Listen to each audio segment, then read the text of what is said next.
Robservations with Robert, Meyer, Burnett.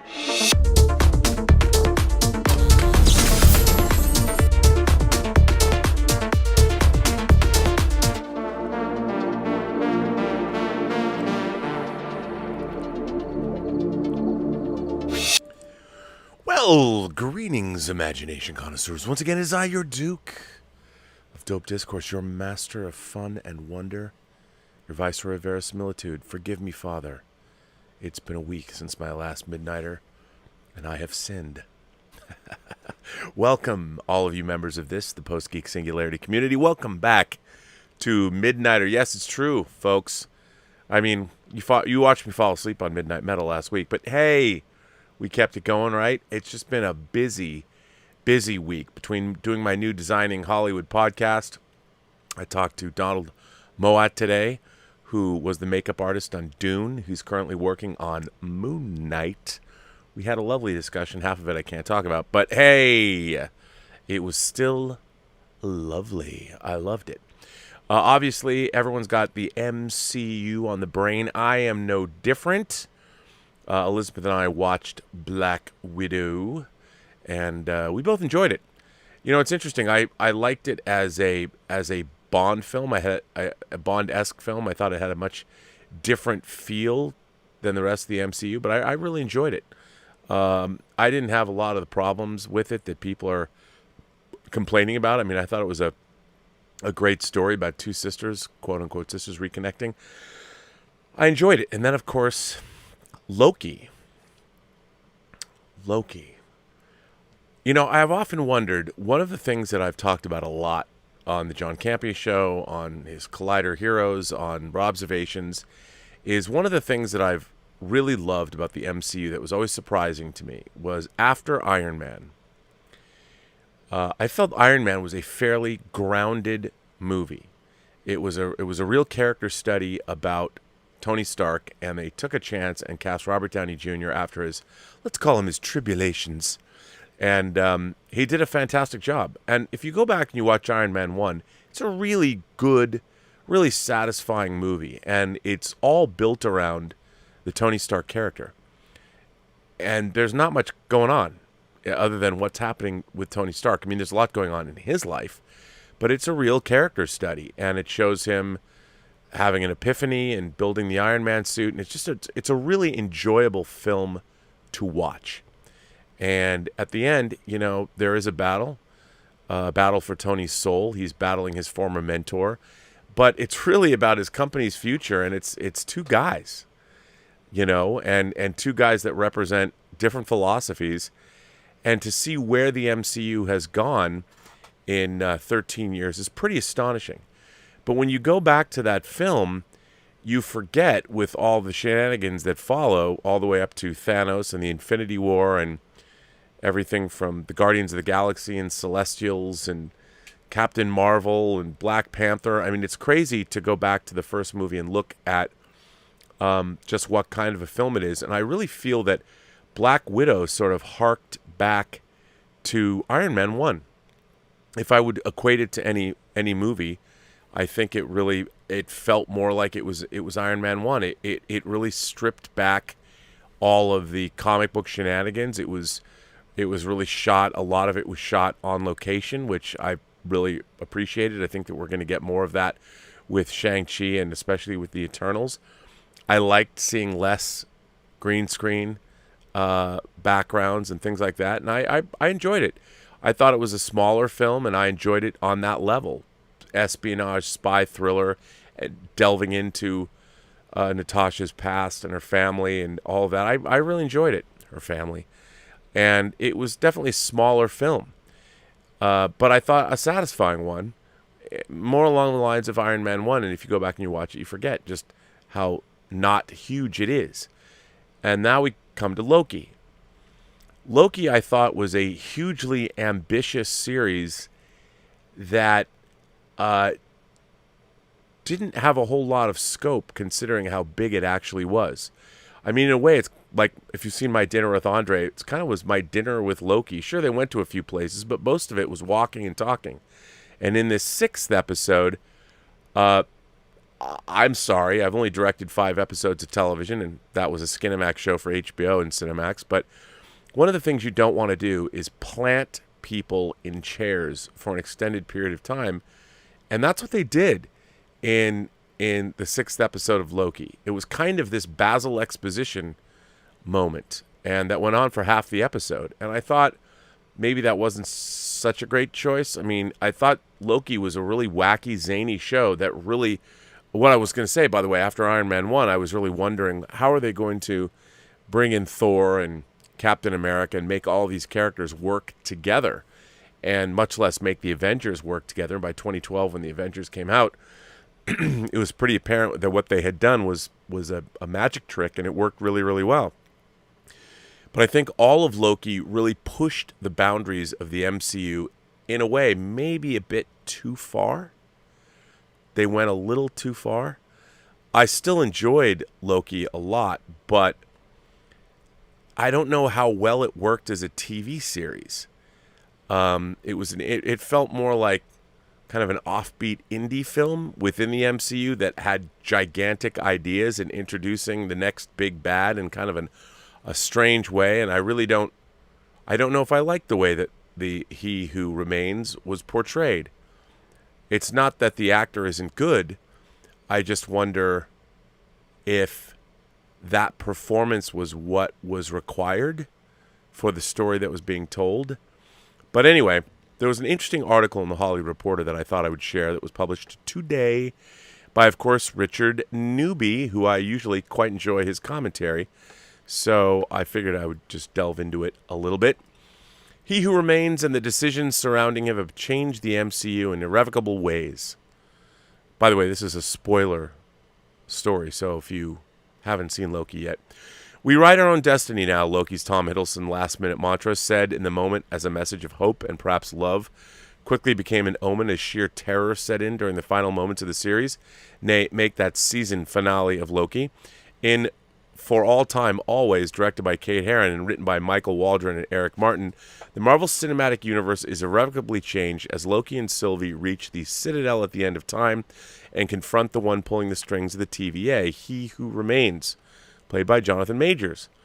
In an episode that both broadens the scope of the narrative possibilities and gets to the core of its central characters, the Season 1 finale manages to strike the perfect balance between comic book weirdness and meaningful character studies. That I agree with. I just wish it was done in a more compelling fashion. Yes, this time around, all those fan theories did pan out. A new character was introduced as the big bad at the end of the season, but even that reveal comes with an unexpected twist.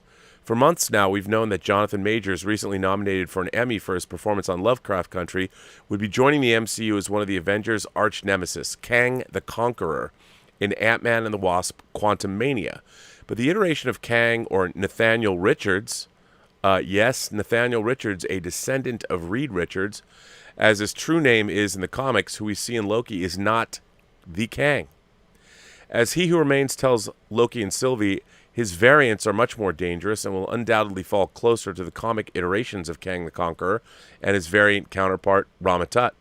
Majors plays He Who Remains like a three-way cross between the Wizard of Oz, Yoda, The Empire Strikes Back, and a mad dungeon master who's played too many Dungeons & Dragons campaigns. He's an offbeat and vaguely threatening master strategist, but he's ultimately a shadow of what's to come as the MCU establishes its next franchise-crossing antagonist. Majors has a unique chance here to play different versions of one character, which I'm looking forward to, each potentially more frightening than the last as these variants battle for dominance. He Who Remains explains that the TVA is the only thing keeping the timeline isolated and out of the grips of the variant versions of himself, whose desire to conquer will ultimately result in another multiversal war. What began as a chance for a group of singular variants of the 31st century to share their collective knowledge as a group, or a council of Kangs from Avengers number 267, to comic readers quickly became a battle for dominance. In giving Loki and Sylvie the choice to take his place and oversee the TVA or to kill him and give rise to the evil variant versions of himself, He Who Remains forces the two to finally answer the questions the series has been asking. Can they really change their story and be more than villains? Sadly, as in He Who Remains says, we're all villains here. Despite Loki's noble intentions and professed feelings for his female variant, Sylvie carries too much hurt over what the TVA has done to her over a lifetime. As the series has explored, free will can be beautiful, but it's also frightening.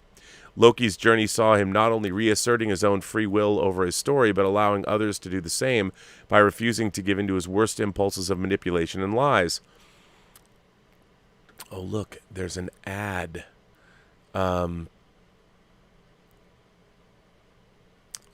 I hate when that happens. It interrupted me. For Loki to emerge worthy, he had to give Sylvie the opportunity to do the same. But as she tells him before betraying him, we're not the same. While there was perhaps no winning scenario for Loki or Sylvie, their struggle over whether to kill he who remains or continue his work reflects a universal struggle in which choosing the lesser of two evils always results in compromised morality. Relinquishing control to a known evil is perhaps safer than being rid of said evil and finding something worse right around the corner. When looking at he who remains as a dictator, which he certainly is, overthrowing him becomes a scenario people all over the world have faced when disposing of their despots and ineffective politicians. In the power vacuum, there's an unlimited potential for heroes to rise or new, worse villains to take the place of the previous ones. The episode starts with the suggestion of that positive potential as the voices of Marvel's heroes intermix with those of our real-world heroes, the commonality being that these are all individuals who fought and are fighting for a better world and appealing to our ability to choose each other rather than ourselves. But in the season's end, in a downer that can sit right alongside the conclusion of Avengers Infinity War in terms of larger thematic implications, if not spectacle, all that potential has ultimately resulted in Kang, who has reset the TVA and set his sights on the multiverse. It would have been smarter to vote Loki. Now, I will let you guys read the rest of this article, which I thought was Richard Newby's articles are really always worth reading. But what I found really interesting about this show is everything that happened I thought was fascinating. But I just thought the way it was presented was a bit all over the place. I just didn't think they made a really good use of the 6 episodes that they had. I thought they were all very interesting, and the last episode I thought was particularly interesting. But again, it all felt so, I don't know, distancing in a way. And I'm curious. I want to hear what people have to say about the conclusion of Loki. And so I figure, once again, I will throw open the chat. So if you have a good microphone and a camera, and by the way, if you've been on the show before, even though no one ever pays any attention to this, I understand. I love you guys. If you haven't been on the show before, come on, and I'm going to drop it into the live chat. First of all, here's the article, the Hollywood Reporter article. Oh, I think I just did it twice. So nice, I did it twice.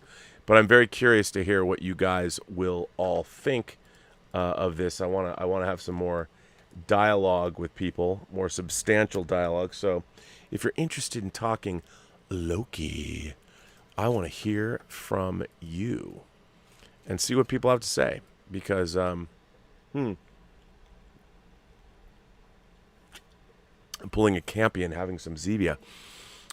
Galliet Productions sends in a super chat and says, "What's up? Can't wait to call in." Well, there you go. Paul from Twin Flick says, "Can you believe how far we've come in just the span of over 60 years when the USA and Russia were in a heated space race, and now we have multi-billionaires in space? It's mind-blowing to me how far we've come in such a short period of time." I agree. I've got Mr. Parker has joined us. Let me, I'm going to put Parker. Can you hear me? I am doing well. Let me just do a little rejiggering here and put.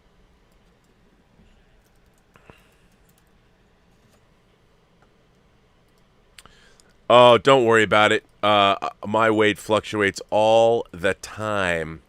But actually, I've been losing weight, so hey, it's. Thanks, man. I appreciate that. You know how it is. You know what it is. All you have to do is stop eating chips, gummy bears, and drinking beer during streaming sessions. That's really all it. That's what it comes down to.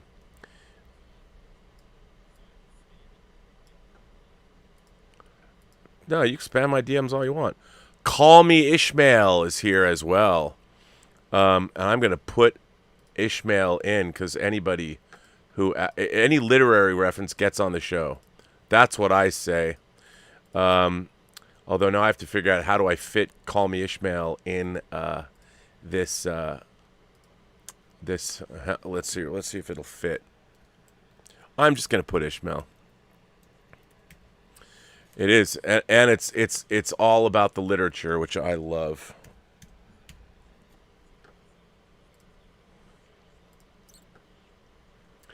Well, see, you know, it's funny. To me, maybe I'm wrong, but to me, Idris Elba is always and forever Stringer Bell. I can't. I mean, I was blown away when I saw him as Stringer Bell. I just couldn't. I didn't even know he was British. That guy was. I mean, I was like, what? When I finally heard his voice, I'm like, are you fucking kidding me? So, all right. Well, we've got Parker and we got Ishmael coming on the show. So, welcome, gentlemen, to Midnight Metal. Hey, man. How we doing? Hey, Rob. How's it going? How's it going? Now, I'm going to ask you both. Have you both seen Loki? Yes. Yeah. And I guess I'll start with you, Ishmael. What is your assessment of the series? I don't know. It's hard to say because I liked it, but see, I'm an easy person to go as far as liking things because I don't put any thought into it. I just watch it for what it is. Sure. I don't like try to project what's gonna happen. I just watch it. So me, I could like anything except Shazam. That was terrible. I don't know you why know John what? likes that so much. I didn't like it. I was so disappointed in Shazam. I did like it when the Marvel family showed up at the end, and I did. You know, I like all the parts except for the parts where Shazam is on TV, is on the screen. Yeah, it made Anytime like the little boy was there, it was good. But I totally think he was channeling somebody else. I don't think they ever put those two actors together and had them have a conversation with each other so that he could get who he was supposed to be portraying, because that boy was a lot smarter than Shazam was. Shazam was like an idiot. Ishmael, you just nailed my problem with that movie. When that kid's introduced in the beginning of the film, and he gets the cops to come so he can look into their computer. Yeah, I'm like, exactly. This kid, that kid, they never. You're absolutely right. That's the thing that bothered me the most. But wait a minute, we can't go into Shazam yet. I know. We got to go back to Loki now. Let me, Parker. Let me ask you. How do you approach these shows and the Marvel Cinematic Universe, and what did you think of Loki?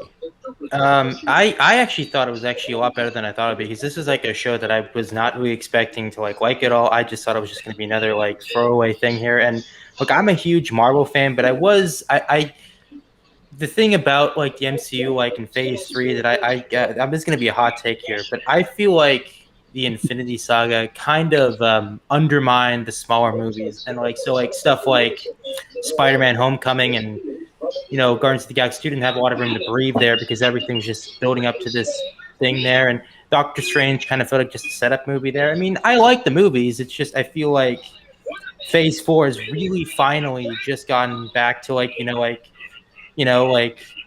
think like that whole I think the timing of like Scorsese's comments and like the Phase 4 stuff is kind of like fascinating to me, because like I feel like the Infinity Saga now is over. Marvel's like free to like do like all these crazy different shows here, and they have their problems, but I really like them. They feel like works of their creators mixed with the Marvel stuff. Like I feel like Falcon and Winter Soldier felt like Malcolm Spellman wrote it, and I feel like Jack Schaefer's voice in WandaVision. And for this one, I feel like Loki's writer, Mark, what was his name again? Mark, something. I'm drawing a blank. Okay, the guy that wrote Loki, I feel like he did a great job, and I now know why like he is like Kevin Feige's new like golden boy. Like he's attached to a lot of projects, and the ending to me, I really liked it. I feel like it was kind of a breath of fresh air after like the two finales of like Falcon and Winter Soldier and WandaVision just being like these epic explosion beating the bottom, the Buddha bada boom explosion these things right there, where everything is just crish crash boom stuff. And I think my favorite one out of the three is still Falcon and Winter Soldier, just for me personally. But that finale at the beginning was very choppy, and it just it saves at the last half. But again, I feel like Loki's finale is probably the best out of the three, to me at least. But I may be different on that. Like what about you, Ishmael? I mean, did you feel that it stuck the landing? For me, it did. Yeah, I like I said, I don't really try to go in there with too many expectations. I wasn't a big comic book fan. I know I have a little knowledge of the comic books just from my friends that read comic books, and they would tell me the stories, and I would listen to them. But I've never really been a comic book reader. So as far as I don't go into it with any like pre-designed notion of what's going to happen, and I enjoyed it. I really did. Darth Plato sends in a tip and says, "I'm sorry, but this final episode of Loki was the most asinine MCU episode to date. All of your comments, Rob, are valid. The talk about free will was so sophomoric. The judge saying, 'I'm going to look for free will,' was in itself an act of free will. Duh." Well, I mean, his name is Darth Plato after all, so he is a philosopher. Pay attention more, Darth Plato. Your opinions suck. Well, no, you can't.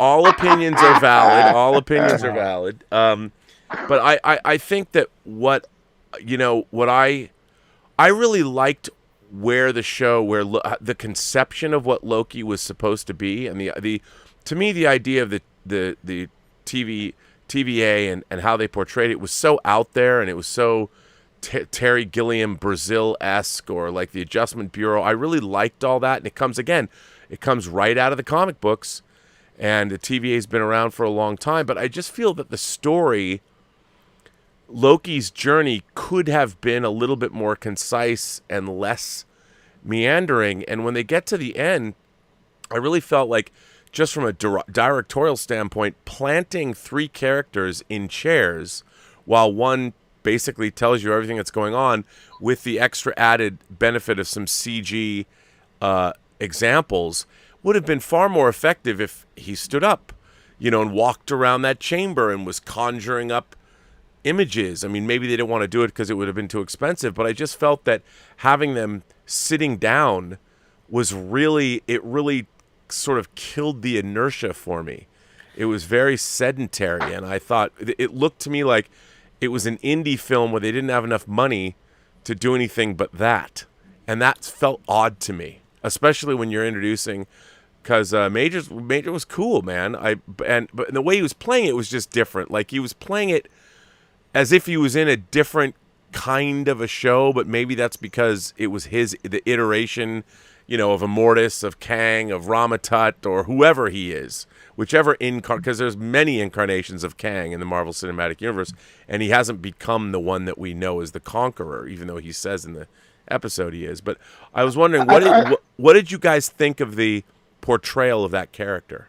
I think he played it kind of like if he was on the Last Dragon. The movie The Last Dragon? Yes. Like Sho'nuff, the Shogun? Yeah. I love The Last. He was a little too hip. But I liked it. I enjoyed it. By the way, I saw Last Dragon opening weekend in the theater. Yes, I did. That was I loved it. You have to look it up and watch it. Yeah, it's one of the great, I guess you'd call it a cult movie. And it's not just called The Last Dragon. It is called, as Ishmael said, Barry Gordy's The Last Dragon. Yep. Damn it. There's so much to consume, man. Like I'm like I have like my like film and TV slate this summer is packed with like all indie movies and fun drama shows mixed in with the super stuff. I am booked, Mr. Burnett. You should every time you watch something modern, you should go back and watch something that's at least 40 years old.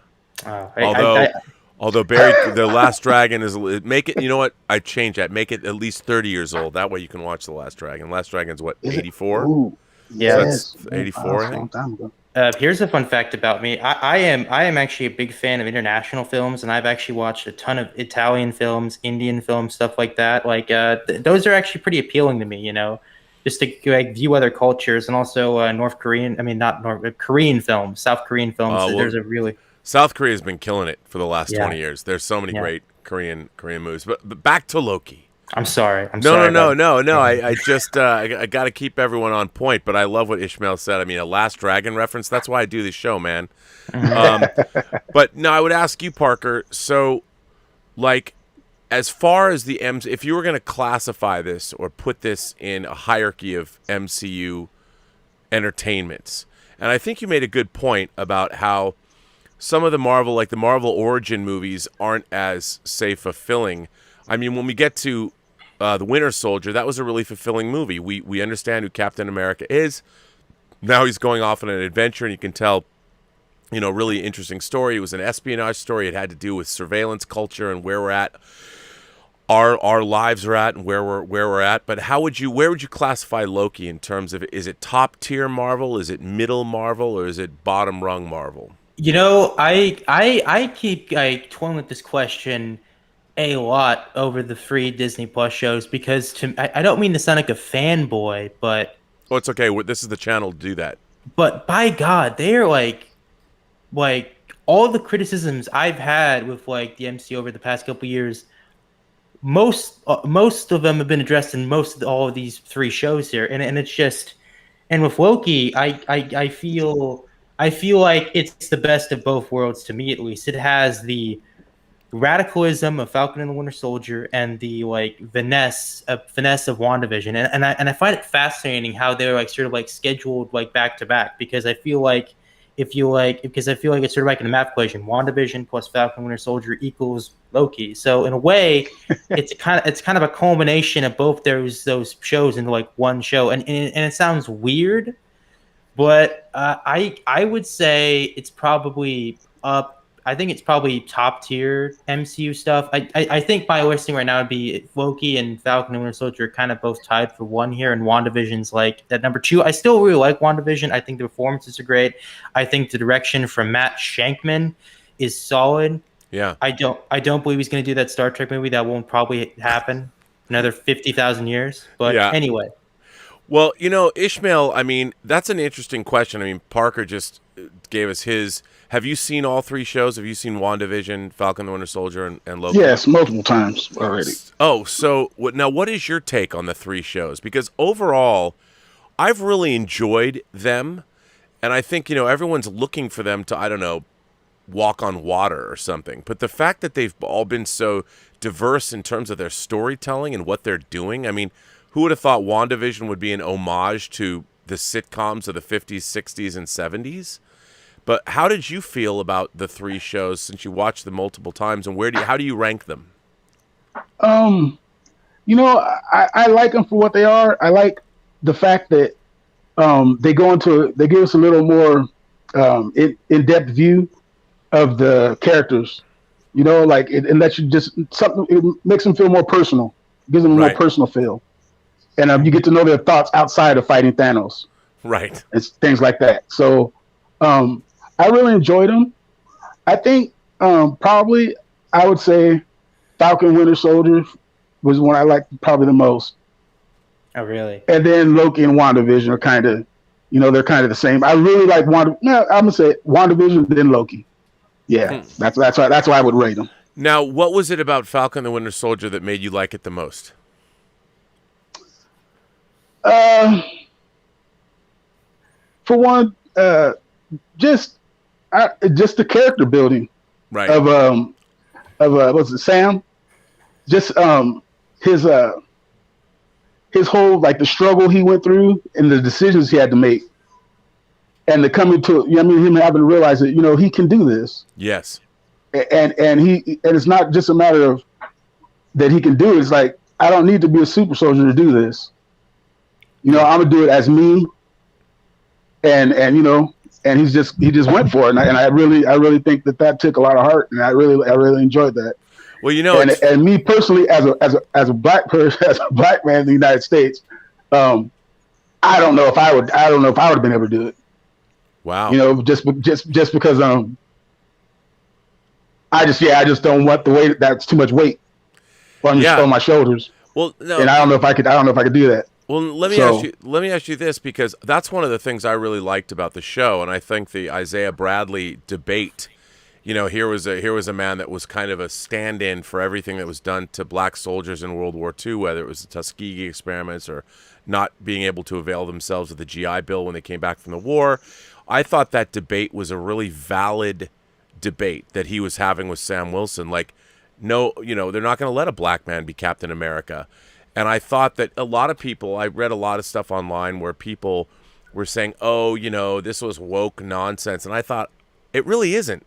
I mean, this is an actual real, I love my science fiction, fantasy, and horror when within the context, they're having real conversations about very valid things. And to see these two black men whose experiences of America were equally valid, and one was pessimistic and the other was had that optimism that you saw the first time you met him in Winter Soldier, when Steve, or was Civil War? It was Winter. Yeah, it was Winter Soldier.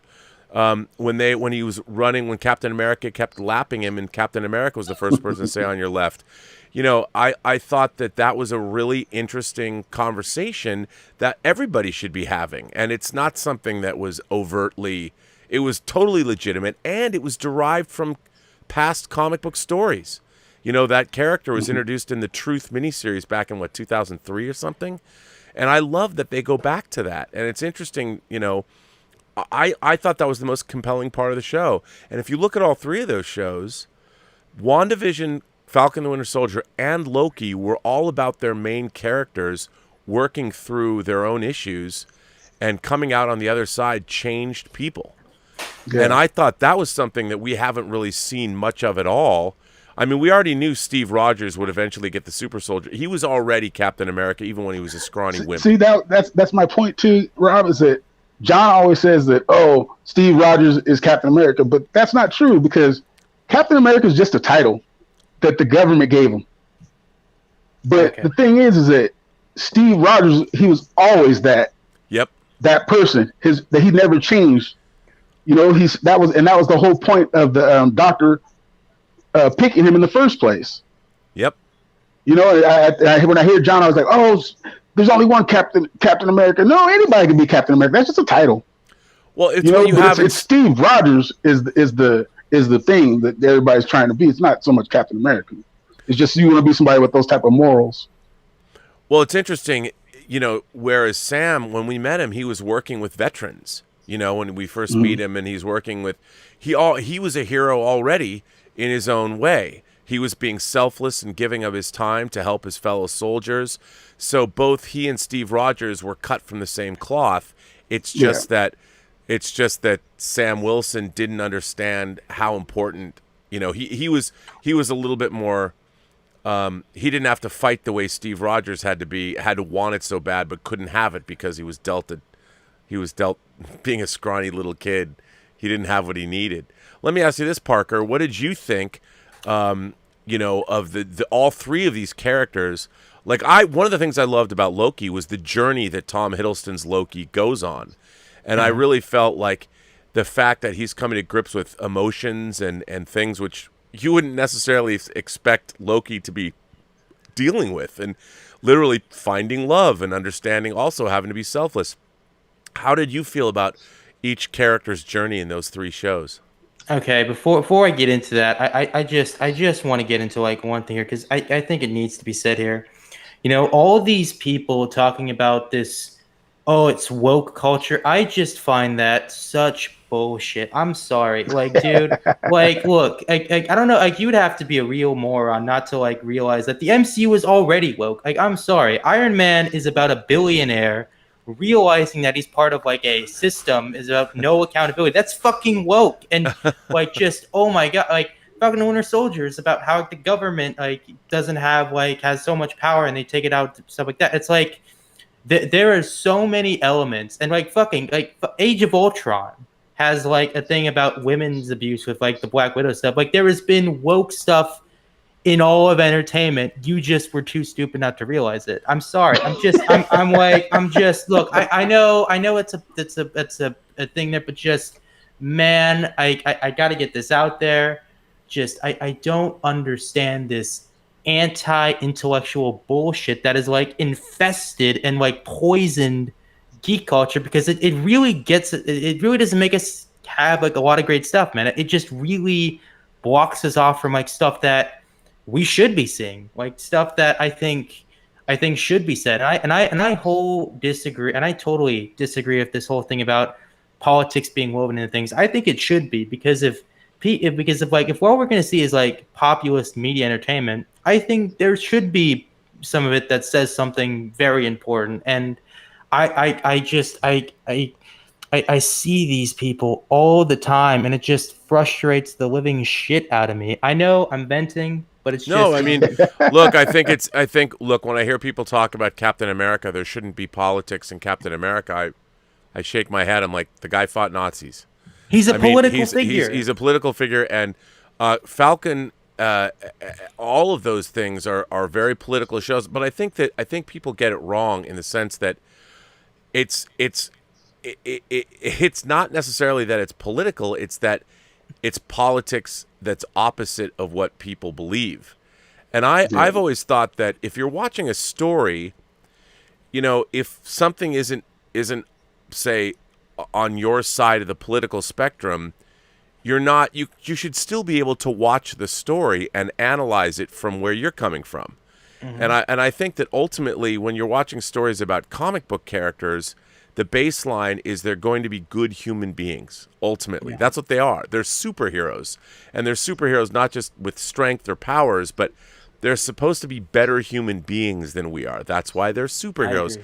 Superman fights for truth, justice, and the American way, you know, and I think that there's nothing wrong with that. And ultimately, a baseline should be that we're going to help people that are less fortunate and less able to help themselves. I mean, that's what Steve Rogers was, a guy that was beat on his whole life till he had the super soldier serum. And rather than turn around and go after his oppressors, he decided to fight for all of us, you know, and that's... He didn't do what Superman did and go back and beat up the guy after he got his powers back. Right. That would be like... in Superman too. Yes. Okay. I've been working out. Yeah, it's kind of like the people that like don't realize that like Ready Player One and Starship Troopers are like satires. They're like satires. It's just, I don't know. Anyway, I'm gonna get off that. I'm sorry about that rant. That's what we're here for. That's what this show's about. But let me ask you. Let me go back to those. How did you feel about the three different shows portraying? I mean, all three of those characters were going through things, and I think they came out. I mean, I don't know where Wanda's journey has taken her. If it's a good thing or a bad thing yet, I don't think we're supposed to know. I know a couple people that I know from Marvel that have told me some stuff. I can't spill it here, but it's gonna be pretty cool. It's gonna be kind of crazy. As for the shows, I think that's been their best strength, character building. That's, to me, is like what, like, I think I've engaged with the most. I think because I think the thing about like superhero media that I think people just completely just don't understand, and which is why I'm always so frustrated, like how like we like talk about superhero media, is that it's always about the characters. It's never really about the stakes. Like, what does the character say about us as people, as a society? How does that work? And to me, like, I care more about that than like the plot. Like, the plot could be absolute garbage, but which is why I kind of like appreciate Wonder Woman 1984 more than most people, for me at least. Yeah, but I can't go with you there. You know what? Hey, you don't have to. I will die on that hill. I will die on that hill. I just found that storyline was, I found it perplexing that they would take that character into a direction where she couldn't really affect what was going on. You know, it was such this weird fantasy conceit. I'm like, what universe is this supposed to take place in? She never really made a wish. No. It was something she thought of in her head. She never said it out loud, like to the stone, like, hey, I want this. She wasn't even in the same room when she thought that. Well, and it's still, Steve Trevor just popped up out of nowhere. I was like, this is crazy. I'll tell you something that also didn't work for me at all. Like, the idea of a wish, you know, like a genie or something, when you rub a magic lamp, the genie's an intellect, and the genie's able to make choices. Go, okay, I'm going to teach you a lesson by...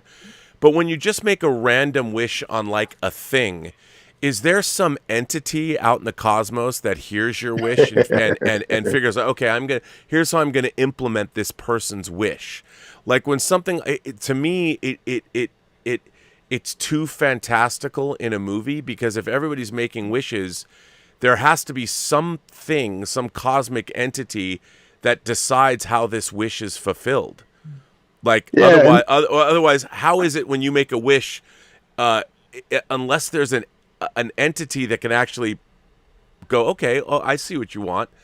How does a non-entity or how does it just happen? Like somebody has to like reconstitute someone back from the dead. Who does that? Well, not just that. It's like when you started giving everybody in the world wishes, the movie should just end it right there. It should just went to a black screen, because for sure there's somebody in the world that's like, you know what, I want all this just to go away. Yeah, and that should be the end of the movie. Okay. Yeah, I thought it's a plot and line. The president wanting more nukes. That was the stupidest thing I've ever heard of in my life. Why couldn't he just wish for peace? Look, I didn't say the movie was perfect. All right, I just thought that was silly. I thought that was so silly. I was just like, come on, guys. Well, I mean, you can still like the movie. I'm criticizing I think that there's a lot in the movie that was fun to watch and everything, but I think the idea of pairing Wonder Woman with wishes was wrong-headed. I mean, I think that was the real problem, because you know, it's something that when people are making wishes, there's really nothing Wonder Woman can do aside from stop. I mean, she's not going to go prevent every single person from. I mean, like you said, the world would end. Ishmael, it would be. Yeah, and it would be. That would have been it. It would be changed, because you'd have, like, as a black man in America, you know that some idiot would be, some racist fuck would be like, you know what, I'm getting rid of all the non-white people.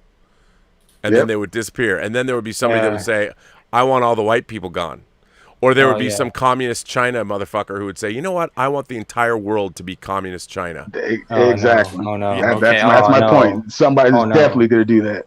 Damn, I think I opened up a can of worms. I can't. Well, it's just like the one guy in the restaurant. He's like, I wish you die.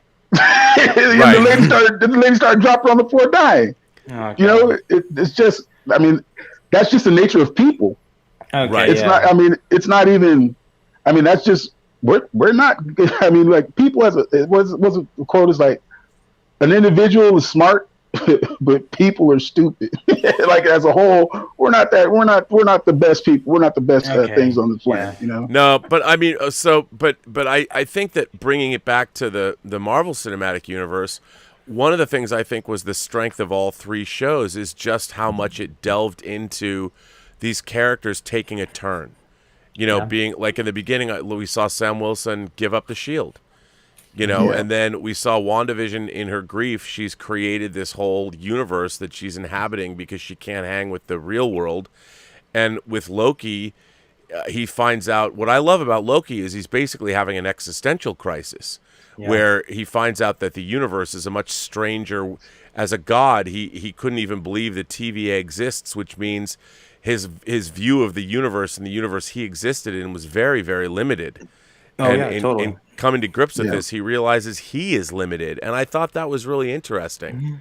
And Rob, I want to say that one thing that I was listening to Campia earlier, and he was talking about how they're talking about the Odin and them getting the wrong baby, right? Like the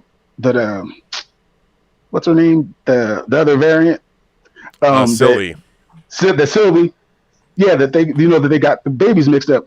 That wouldn't be Sylvie's variant. Then that would be Odin's variant. Right.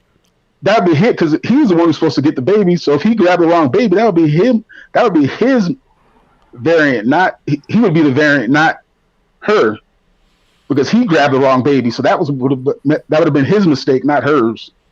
I mean, it was Okay, there's actually one thing I actually wanted to talk about here about the Disney Plus shows that I would be remiss if I didn't say, but I gotta say, Carly Skogland's direction in Falcon and Winter Soldier to me was so subtle to me personally, because think about it, when you look at episode 1, it's very foggy, it's very misty there, and I think my interpretation of it was it's sort of these characters are very unsure of themselves and through the stuff there. And actually, that one shot where Bucky's going into the restaurant, it just focuses on the window there. that was like really subtle filmmaking to me that I feel like the MCU has been lacking over the past couple of years. And as like the show goes on, it gets more clear and clearer and clearer. And it's just, by the end, it's a crystal clear thing because these characters have realized who they are and they want to make the world a better place, through that. I agree with you, and that was one of the things. I mean, I thought that Black Widow also, we had Kate Shortland directing, and that was somebody that Scarlett Johansson championed. And I really thought that she did a good job with the thing about Black Widow is it felt much more like it was a part of the real world. Yeah. And I really liked that they were actually, they did go to Norway and shoot there, and it was beautiful. And I really felt that it had a different feel from the other MCU movies, and I really like that. I mean, when you've done 20, there have been very few film franchises in the history of Hollywood, maybe none, that have as many. I mean, even the Bond franchise is only 25 movies deep, and we haven't seen the 25th film, and that's since 1962. All right. So, do you guys want me to give you my opinion of like Black Widow or? Yeah, please. Sure. What do you think? I actually liked it a lot more than I thought it would. It's not my favorite of the Phase 4 stuff yet, but I feel like it's just more like an appetizer for like stuff I'm looking forward to, like Shang-Chi. And I gotta say though, like the directors they've been getting for the past couple of years, like for like the new Phase 4 stuff, I really liked. Like I am actually a big fan of John Watts. Like I think he's a really solid director. I saw his film Cop Car. And like the thing that like really frustrates me about like talk about the MCU is that they get these no-name indie directors that they can control, and it's like, buddy, if you like just did some research, if, like this is what like I just get very annoyed about with like superhero cultures, that our perception of like what like our like name of auteurs we actually know of is just very limited. And so if it's not like a Tarantino or if it's not like a Scorsese, then we just dismiss it. And it's really frustrating because like, again, you see it with like Black Widow, you're going to see it with like the Eternals. Hell, I would even argue parts of Shang-Chi. I think Shang-Chi looks a little bit CGI with the second trailer, but I think the first trailer worked it there. But with Kate Shortland, I think she very much elevated the material to a degree that I think sort of like saves the movie. And I know this is going to be a hot take, but I really fucking adored what they did with Taskmaster. I am not one of these comic book purists where everything has to be accurate to the comics. That's not what makes good movies. That doesn't make good television. It's a side dish to it, but I feel like the themes, the thematic thing of what the movie was about, I think it really clicked with what Black Widow's story was in the movie there. And I think Ray Winstone did a pretty solid job as the main villain. He was fucking terrifying to me. And I think I feel like the third act gets a little messy with like the CGI stuff there, and also some of the editing here and there was a little bit choppy there, but that's kind of Kate Shortland's style in a little bit. I take that back. It's not really there, but I thought it was actually a pretty enjoyable little movie. I would give it like a 7.8 out of 10. I do too. My man Cal Swag Prop says 6 episodes of Loki and I enjoyed just one, episode 5. Overall, the show is underwhelming for me. You get a mystery box after mystery box, but very little resolution at the end, and I'm not digging Jonathan Majors' goofy characterization of He Who Remains. Well, let me ask you this, Ishmael. Like, too, if he's playing Nathaniel Richards from the 31st century like he is in the comics, he did seem a little colloquial. He seemed very much of today. Yeah, that's what I was saying. He seemed like one of the characters from The Last Dragon. Yeah, he really did. And I did that bother you? Or I mean, maybe it's because I'm so programmed to think of these characters as being larger than life, but he didn't speak to me like a man who had seen all of time pass.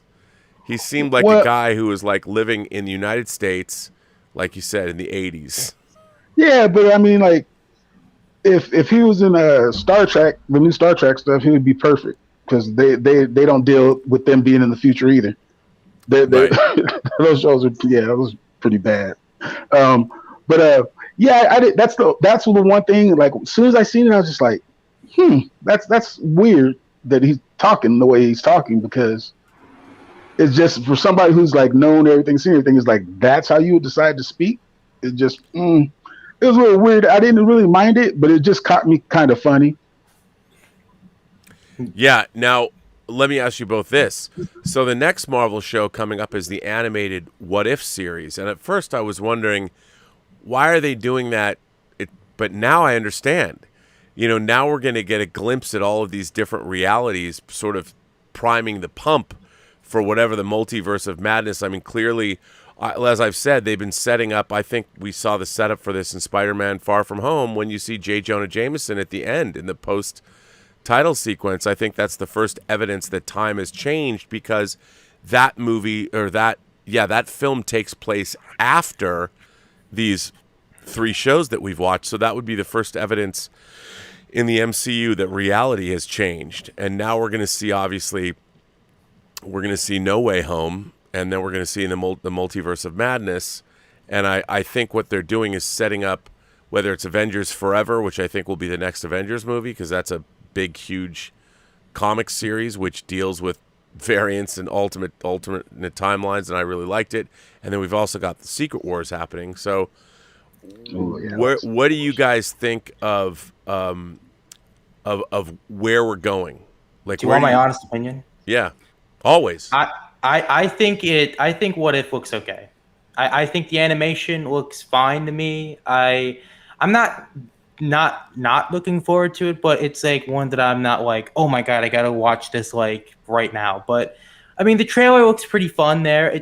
That Chadwick Boseman scene where Ravager never flies solo there, that really kind of hit home for me, because that's his last performance. Yep. But yeah, I mean, again, I'm pretty sure it's going to be good here. I just feel like the animation style could have been a little bit more creative. That's just me. But what do I know? I'm like some dork from Washington, right? That's okay. So am I. All I can say is, in Feige we trust. That's my whole thing. I trust Kevin Feige, and he hasn't let me down yet. So okay, I'm with it. I'm with it all. But one thing, can I say one thing real quick, Rob? Yes, sir. I do have a grievance, and that is, I've been watching you and John for a while, and I came in with a theory not too long ago, and I've seen you use my theory no less than 4 times, and I never get no credit for saying it. Which theory? I was like, should I call a lawyer and ask him if I could, sue for intellectual property or something? I don't know, because there is a certain hot toy Hulkbuster that I really like, and Hulkbuster armor, I really like, and I would like to have. I have one of those. The whole theory about how X-Men come into the Marvel, how they could bring them into the Marvel universe. It's just they were there always. I wrote you a letter saying that. Actually, speaking of the MCU Fantastic Four and X-Men stuff right there, my buddy had a scoop actually about the MCU Fantastic Four a couple weeks ago, and it's going to disappoint some people, but I think it's very interesting. So, okay, here it is. I'm going to break the news real quick. It's going to be like a bandit. Emily Blunt and John Krasinski are not going to be in the movie. They're out of it. But they're gonna like kind of go for like a kind of a diverse cast, which I'm actually very open to. Actually, like, I mean, they're gonna like sort of be open at. There's not specific races they're going for, but they're just gonna go for anybody. And I'm very curious about that, because I again, as I go back there, I think John Watts is very good as a director, like reinventing stuff you already seen before. So I give an example, the Spider-Man movies. They are Spider-Man, but they're Spider-Man in a way you haven't seen before. And some people don't like the MCU Spider-Man. I understand that, but you can't ignore that he does have a fan base, sort of like how Snyder reinvented, Batman and Superman. Even though some people didn't like it, I can't fault them for doing something different, because again, if you're going to reboot these damn things for like eternity, you might as well make them you can't different. do it the same way every time. You can't do it the same way. I think that's interesting. I can't wait to hear what they say about that. Now, Ishmael, let me get back with what you're saying. Look, I've also been pointing out that the Eternals, they're doing the same thing with the Eternals. The Eternals have always been here. And yeah, I say everything has always been there. Just there's no need to be trying to like manipulate everything and try to bring them in all magically, because that's what's going to confuse people. Right. They're just stories that we haven't heard. And I don't know what's going on all over the world. I only know what's going on with what I hear. Right. So until somebody tells me something, I don't know what's going on. Well, because we've been talking about that now for years, because like John and I would talk about, okay, let's say they updated, like I was like saying I would love to see like Denzel Washington play Magneto.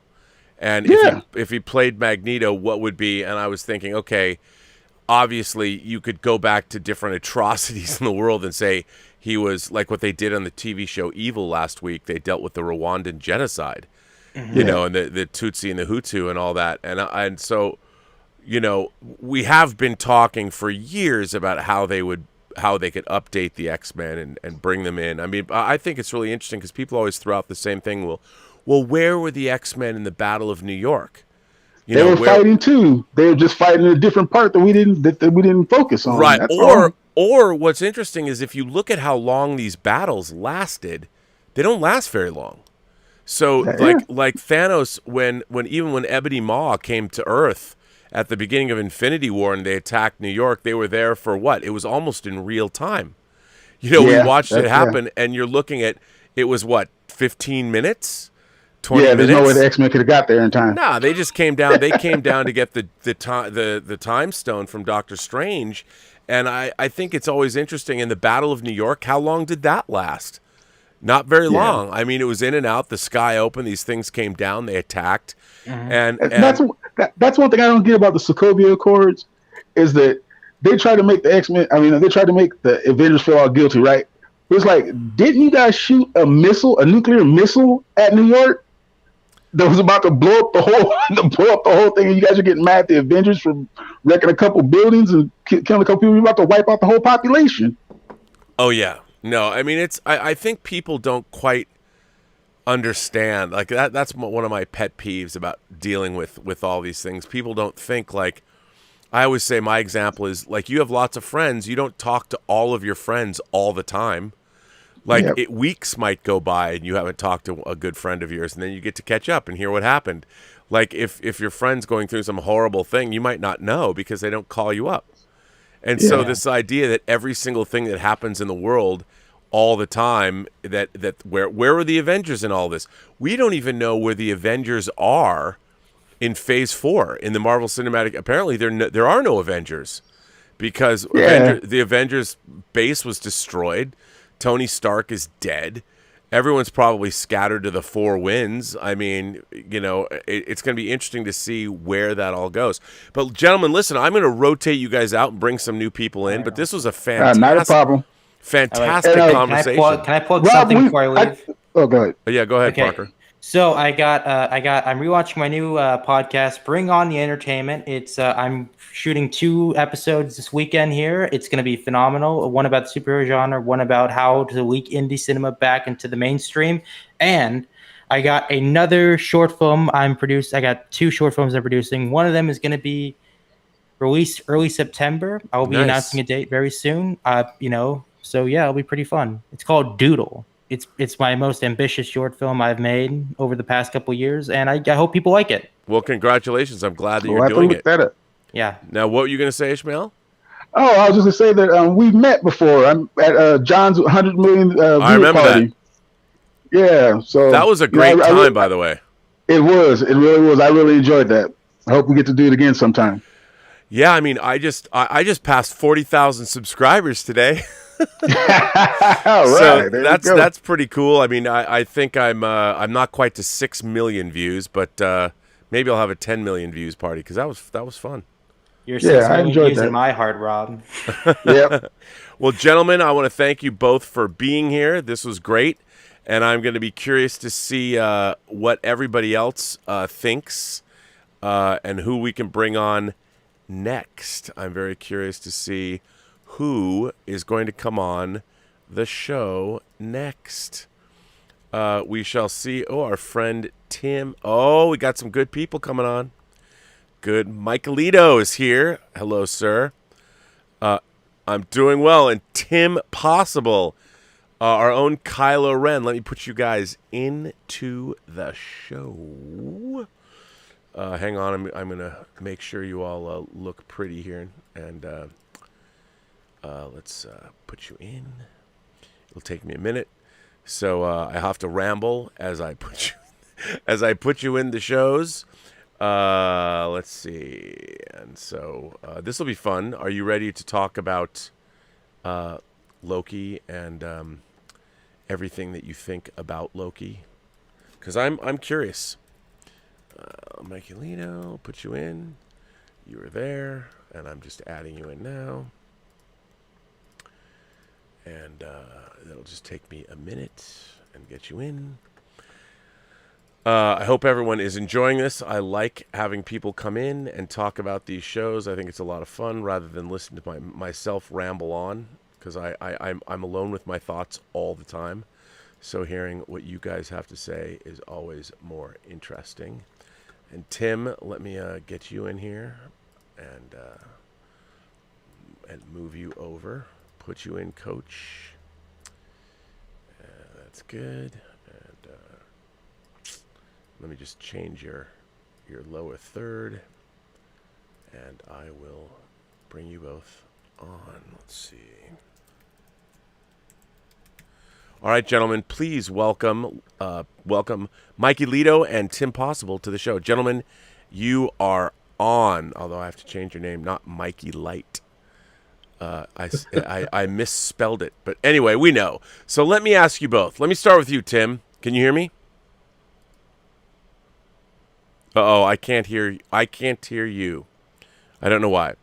But Mikey, did you see Loki? I did see Loki, yes. And I am curious, what did you think?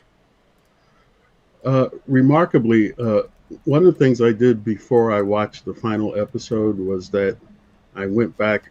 I know I mentioned during the Zoom call on Saturday that I thought maybe that I would understand the show a little bit better if I binged all the episodes one after the other.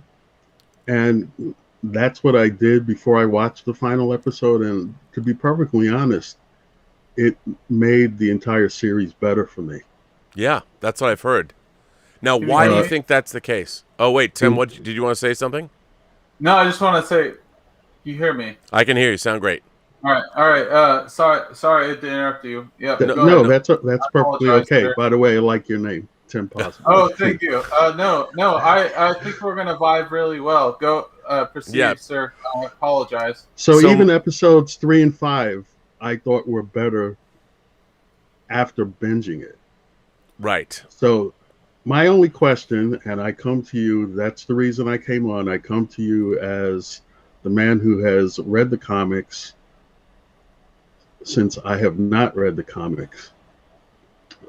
Also, this is the show where black men come to throw shade on John Campea, by the way.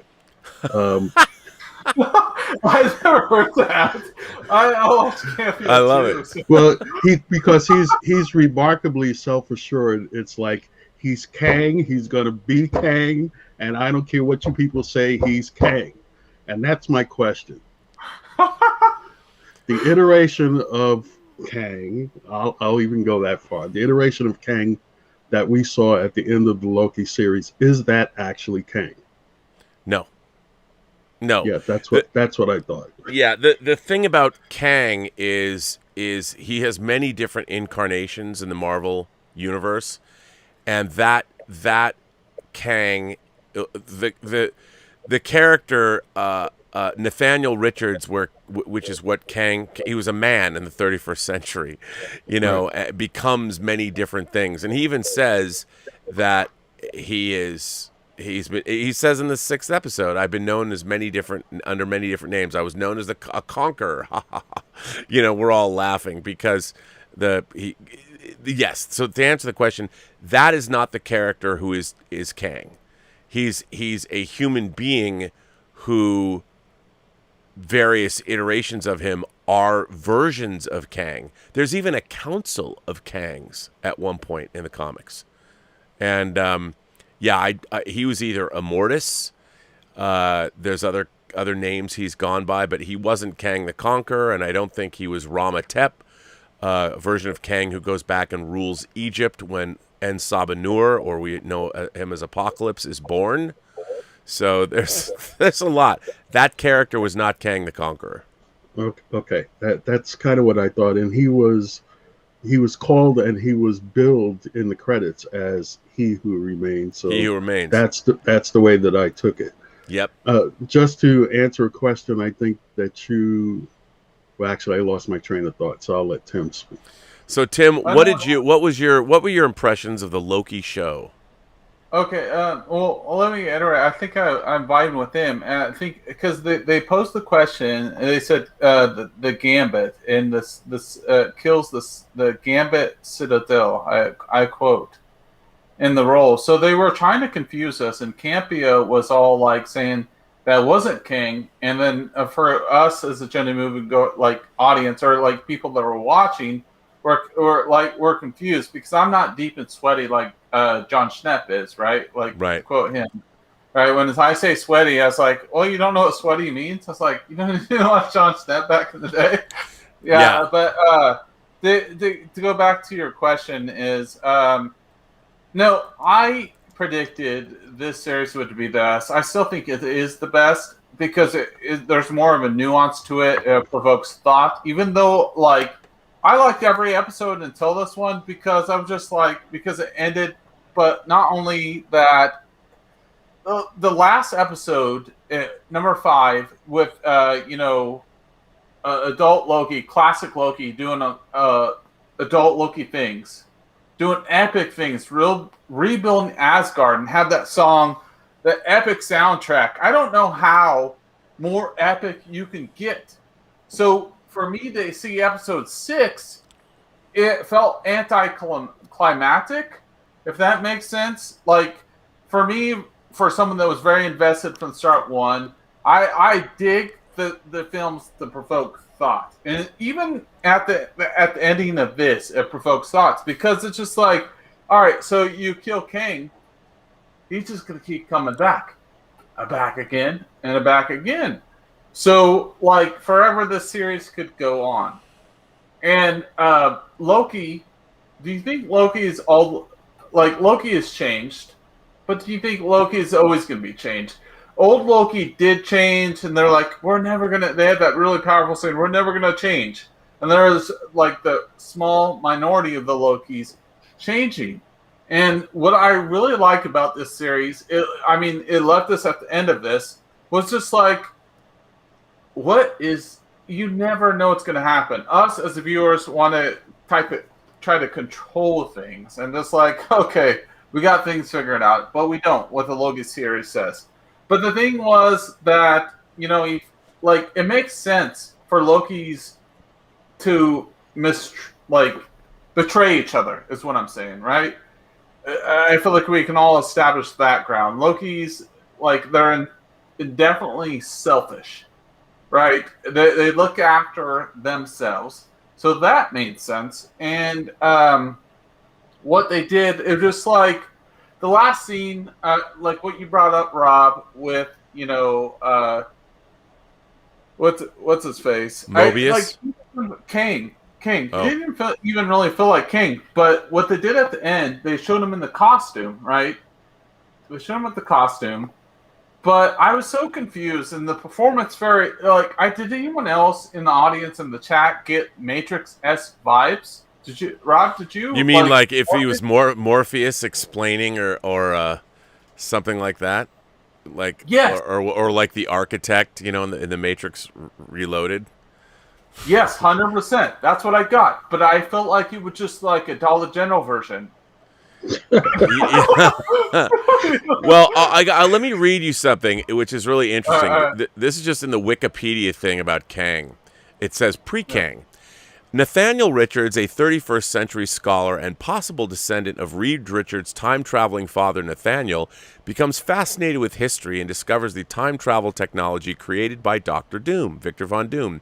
He then travels back in time to ancient Egypt aboard a sphinx-shaped time ship and becomes the pharaoh Rama-Tut, with plans to claim En Sabah Nur, the mutant destined to become Apocalypse, as his heir. Ramatut's rule is cut short when he is defeated by the time-displaced Fantastic Four. An embittered Nathaniel Richards travels forward to the 20th century where he meets Doctor Doom, who he believes might be his ancestor. He later designs an armor based on Doom's, and calling himself the Scarlet Centurion, pits the Avengers team against an alternate reality counterparts. He plans to dispose of all of them, but the Avengers manage to force him from the timeline. Nathaniel then tries to return to the 31st century, but overshoots by 1,000 years, discovering a war-torn Earth that uses advanced weapons they no longer understand. He finds it simple to conquer the planet, expanding his dominion through the galaxy, and reinvents himself as Kang the Conqueror. But his future world is dying, and so he decides to take over an earlier, more fertile Earth. That's just the beginning of his journey. So the character of Kang is he goes through many different iterations. And I did think I just thought that the way they chose to portray him was a little too 21st century or 20th century for me. He just seemed like a normal dude. The character that we meet, if I understand all the different concepts that we meet, he's at the Citadel at the end of time. So he's totally at the end of time. He would be like a really tired dude, and maybe he just picked a vernacular that, through all the time periods that he went through, he picked a vernacular of one that he was comfortable with. I didn't really have too much problem with that. Yeah, I just felt that it seemed a little. I think the problem that I had overall with the series is it was very whimsical for the most part. On the TVA and the very Terry Gilliam Brazil-esque feel of the whole thing, and it had a whimsy to it that I thought frequently fought the tone of the rest of the show. And I liked it, but really, Loki's personal journey is a really good one, and I felt like in confronting iterations of himself, or the idea of different Lokis from different timelines, and who really is he, and he's not the Loki that went through the changes from that we've seen over the Marvel Cinematic Universe time. He's had to. I just like the fact that he's thrown into an existential crisis when he realizes that the universe that he thinks he knows is shown to him to be nothing at all like what he knows. I mean, the TVA, he can't believe it exists, and it's so far beyond his experience of the universe, and he thinks he's got it all wrapped up. Earth is Midgard, and there's these other planets, and Asgard, and that's the universe. But the TVA throws him for such a loop. And what I love about that is in confronting the TVA, he realizes that's when he comes to grips with the fact that he doesn't really know himself at all, because his worldview or his universal view was so limited. And once it's exploded out for him, he realizes, well, it's like what is the line from Hamlet? There's more things in heaven and earth than you can imagine in your reality. That's not the right quote, but whatever. I mean, that's kind of what's happened to him in the show. And I like that. I mean, once you realize that the universe is a much bigger place than you've realized, you have to reassess your own beliefs. And I think that was great. And I love that about the show. That was my favorite thing about it. Sort of like Americans and the Planet. It's not a narcissist, right? Like, because when you go so too far one way and you don't have someone step in, you see it's very reflective on reality, what we live in today. And what I saw in this series is really truth to home to me, and like what I saw. And like, there was really real things that got into that. Like, Loki was like this mischild, whatever, different. But like, when things go too far, like you said, Rob, someone needs to kind of step in, like, hey, bro, or hey, whatever you want to identify. You're going way too far. And I feel like this show has layers upon it, like an onion, like Shrek. So, but like some people were on that.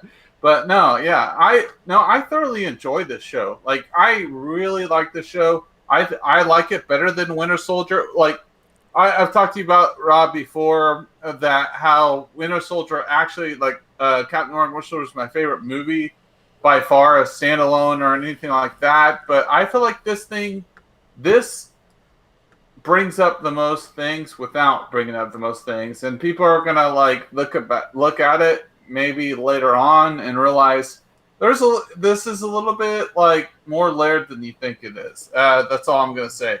But I did like WandaVision and all that, and so yeah.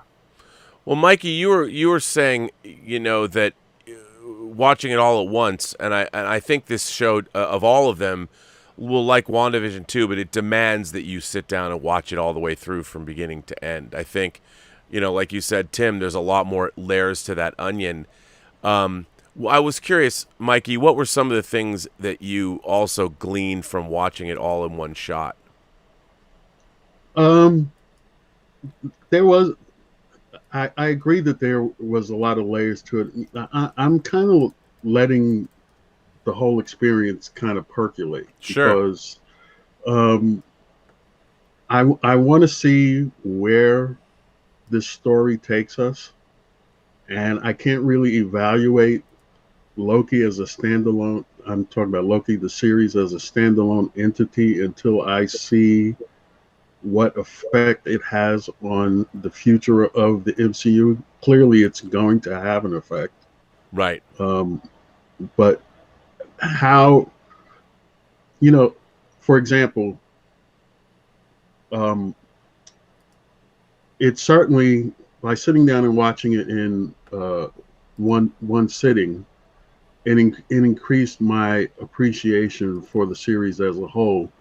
Now, depending on what happens in the future, it could raise an importance for me. Also, it could see that episode 3, the one when that episode played, I felt exactly the way John Campea did. It was like this was a complete and total waste of time and what have you. But watching it in a binge, that third episode went really quickly, and there was a lot of character development there. And the other thing that I did was I turned on the captions, so to make sure that there wasn't things that I was missing. Right. And it just went a lot quicker and made a lot more sense the second time around, which is why I have a tendency to like do multiple viewings of it, all kinds of content. Well, I think that's the best part is that. Sorry. Well, the best part I think is that there's enough there that it warrants multiple viewings. I mean, that's always the mark of. I think a lot of what fandom is coming to grips with on these shows is the shows are not what they're expecting.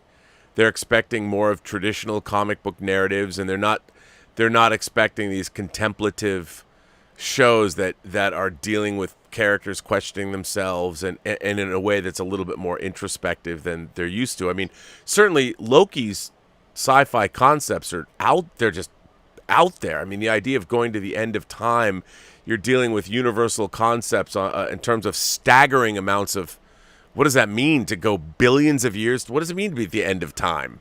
You know, if our universe is suffering entropy. I mean, you're so far out in terms of conceptual thinking. Because what? The very first thing our brains do is you're at the end of time. What comes next? But there is no next. Right. Yeah. You're at the end. You're done. After that, it's. Yeah, the universe is going. The last star is about to go out. Then it's like I feel like Mike. How do you pronounce your name? Just call me Mike. Yeah, Mike. All right, so I'll bring this up. This is a universal thing I know Mike is thinking about too. We don't know all these like ninja terms, right? All these like geek, like I'm like a generalized fan, and I'm sure Mike doesn't know these terms as far as like when we talk about like being on Endor and like talking about when we're getting like really sweaty into the topics. Like me and Mike don't know that stuff. Like the general movie-going audience doesn't know this stuff. we're just trying to hang and enjoy this stuff. Yeah, I'm following what is being presented to me. Now I can understand it. I don't need self-assured people, and I'm not going to refer to them again. I don't need self-assured people telling me, no, this is the way it is. I can work my way through it and what have you. I just need to take a little bit more time in order to comprehend it.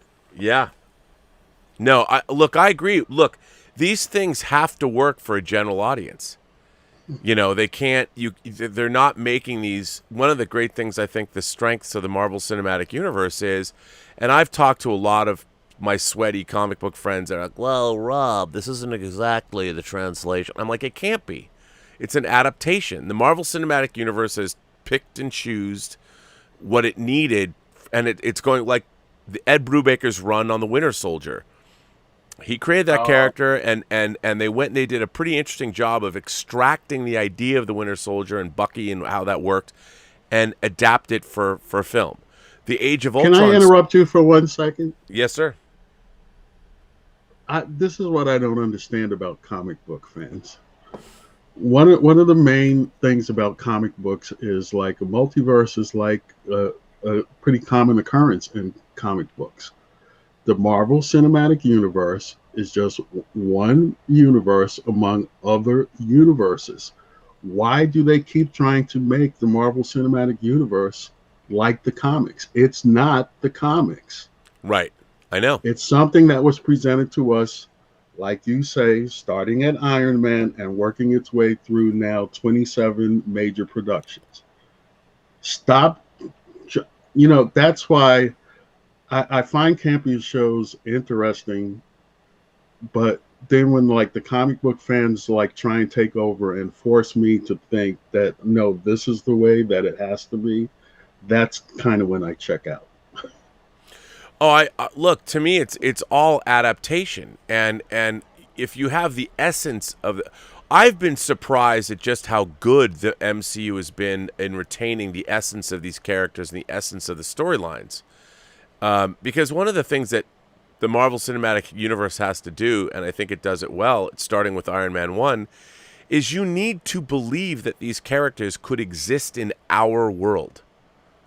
You know, and starting with Iron Man was, even though the Iron Man armor, when you start looking at the actual physics of all of it, probably doesn't work.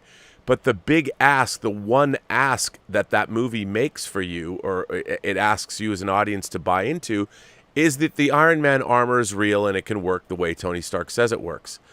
And they make it plausible enough that you're like, yep, I believe it. I suspend my disbelief and I believe that.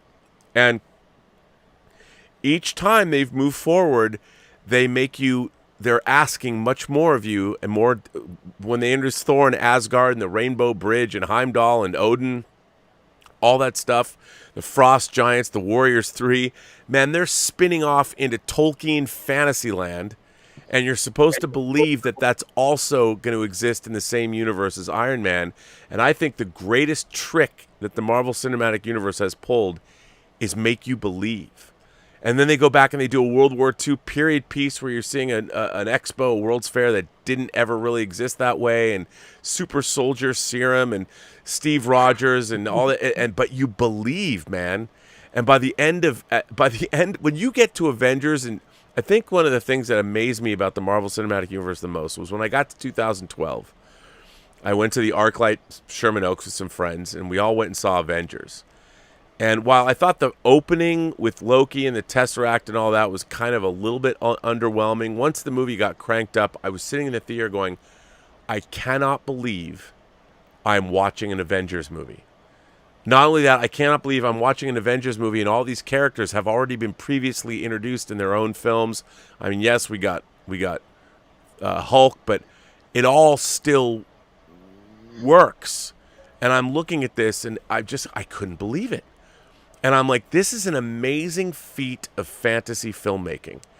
And now we're so jaded because we've been getting it for 13 years. We're in the middle of a Marvel backlash where I think the people are watching these movies and shows and they're expecting them to, walk on water? And they're not considering them in the larger context of what it is we've already received and how it's quite amazing. what we're getting, and the fact that they even decide, yep, we've gone far enough. We've had Ego the Living Planet in Guardians of the Galaxy 2. You know, if you can have Ego the Living Planet, and now we can have the TVA. And it's just amazing to me that they're pushing the boundaries of the universe, and we're still buying into it. It hasn't crumbled. It hasn't destroyed our disbelief. And that's an amazing thing, isn't it? Yeah, I agree. I agree. I really like Black Panther. I gave it an 8 out of 10. Or not, Black Widow. Mm-hmm. Like, I gave a full review. I went to the theaters. I just I feel like there was like some sort of like atmosphere pressuring it down. But like that's not what I'm about. That's not what we're about. But like I just like subjectively talk about films or whatever, how I see it, because I really did like the film. Like it was like very, you know, like very Winter Soldier-ish. Did you see it? Like, you saw the film, Rob, and it was very like espionage-ish, very like darker than it was a Bond film. Yeah, it was a Bond. It was like a Bond movie. Not necessarily a bad thing, because I knew, like, it's like, well, we're going to deep dive in the story. They have good actors like Rachel Weisz. And Red Guardian, I would definitely see a side story on his story. He was far interesting because he was like they all played affected each other's storyline. If you think about it. Oh, like I thought, yeah, and Florence Pugh was so great, and you know when she was amazing. But when she says, you know, the family that we had in America for the 3 years, it was real to me because it was my only family. You know, that was real pathos, and her performance, she's just a phenomenal actress. And I really... Or that wrestling movie, did you see her with The Rock? Yeah. Yeah, when she played the family, that based on the true story. She's an amazing actress, but she was incredible in this film. And when she goes and sits in the bedroom and is saying, like, you know, this all meant something to me, and there was a lot of pain, and I thought it was surprisingly like it was, like Mikey, like you said, it's a Bond movie, and that's what's funny is that's what I wanted from it, and I actually got exactly what I wanted. Like the chase scene when they're on the motorcycle and they're being chased by the Taskmaster in that armored vehicle. I mean, they really were in Budapest going down the streets smashing those cars. It wasn't like a CG fest. I mean, there was certain CG in it, but I was like, this is great. This is a great car chase. That's exactly what I meant by... Go ahead, Tim. Okay. Oh, go ahead, man. No, I was just going to say it had the structure of a Bond film. Yes, it absolutely did. It was like Mason was like Q, and you had the big destruction of the lair at the end of the film. So sorry, people that didn't see the film. Little spoiler. Yeah, it's just like, no, it captured it really well, and it's like I at the dinner table scene, and then like the dynamic between Yelena and Natasha, like I felt it with the pockets and all that. Like how I just didn't know like how you could not feel like the depth, like the weight on the story. The only question I had was with Taskmaster at the end, but it made sense in that story context. But my question was, what are they going to do with that character afterwards? So like, I know some people are deep and sweater with the character. I get it, because I had one of my buddies come on and talk to me about it. But I'm not that close to the character. I know the character, but like based on what they did, there was like, okay, so now the stakes are taken away from that. But overall, it was a good story. Like I was just like, I really felt the dynamic between the family and the struggle. They have the messed up situation. They explored that. They're like, well, you put me in this situation, you mess up my life, but then you're the number one spy. You're the part of the Avengers. I get all that, what they were trying to get. I feel like, Rob, you understand that. But it's just like, it is a multi-layered thing, right? It's like they were never meant to, in my mind, they were never meant to be a normalized family. But No. what it did really well is capture, like, they could capture the elements of being an effed up family, but still being a family. So that's what I'm saying. Yeah. Well, one of the things that I think we as fans miss when we start watching films like this is especially when it's a film with a lot of set pieces like Black Widow. We look past the characters, and maybe we should not look past the characters. Yelena's character, when she was a child, she was a very young girl. Right. So 3 years time for a young child like that is reality for her. So Yep. Of course she felt that it was real. And her sister, who was a little older, she got imbued with the feeling that her younger sister had, and she started to take it as real. It was only the parents that really knew what was going on and what have you. I don't have the same reaction about Red Guardian that a lot of other people have, which is why I kind of downgraded the film more than other people. He was really not a nice person, in my opinion. No, he wasn't, and sold them out. He stood by why his daughters were taken away. Exactly. He's doing his duty. More of a cloth, kind of, though. And then later on, when they got back together, and then all he was really trying to do was relive what he thought was his past glory, which I guess to a certain degree we really don't know that much about, other than what we saw at the beginning of the film. So I don't really know how to take that character and the mother character. I'm also she kind of had a quick turnaround, so I'm not really sure about her either. Right. But, I mean, no, you're not wrong. Yeah, like Rob, they all double cross each other. Like, the point I was trying to bring up, like at the table, that was a pretty powerful scene, right? Because essentially, Black Widow caused the cause and event, right? She wanted to get out of the game. Her dad was living the best life, and she messed up his life. He went to prison, but Melina, Rachel Weisz, or whatever, from The Mummy, messed up the daughter's life. Melina or whatever, messed up her life. So they're all kind of interconnected based on cause and event. Like, if Black Widow didn't try to get out, none of that would ever happen. But like, the whole thing was kind of like, let's just be honest, it was messed up, right? Because like, living a spy family, why would you want to be like controlled by someone else? So the whole thing was messed up.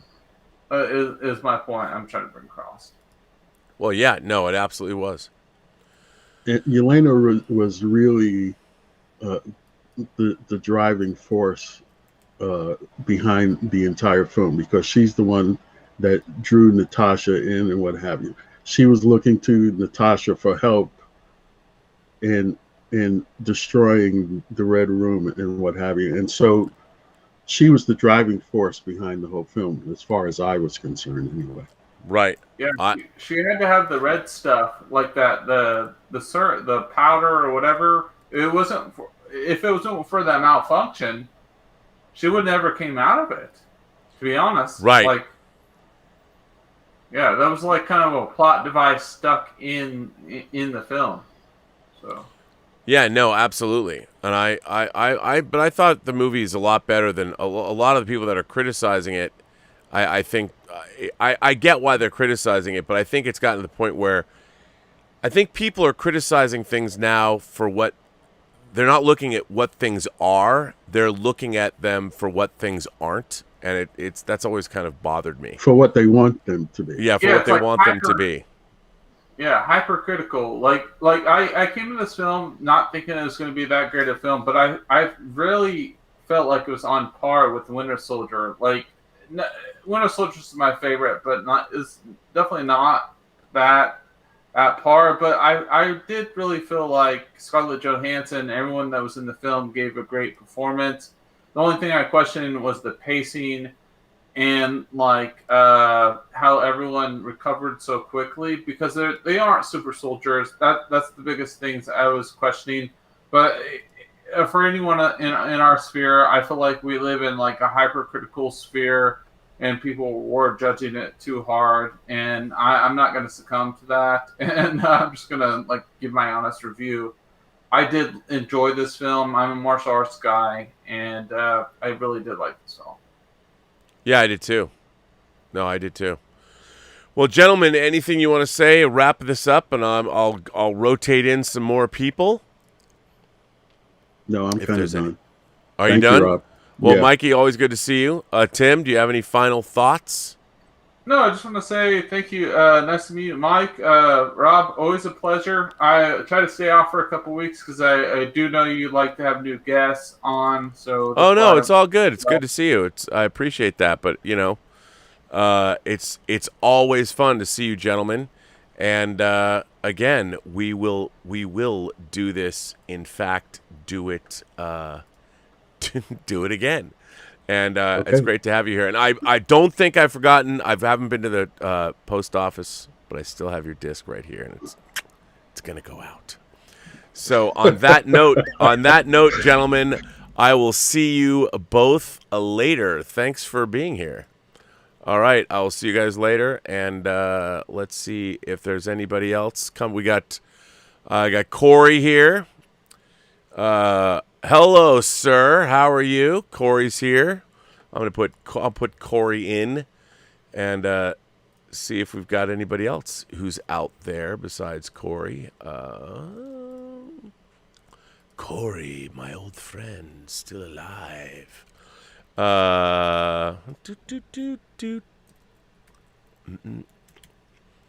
Putting you in there, Corey. And yeah.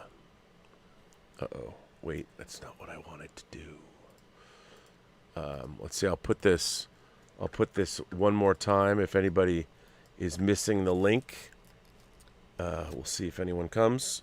Before I put Corey in, I did want to say that there's a couple super chats I hadn't got to. Kinky Sphincter says, Rob, my man, the hot toys are sick. Boba with a throne, it made my pee-pee throb. That comes from Kinky Sphincter. Kinky Sphincter is talking about Hot Toys dropped 6 figures on us today.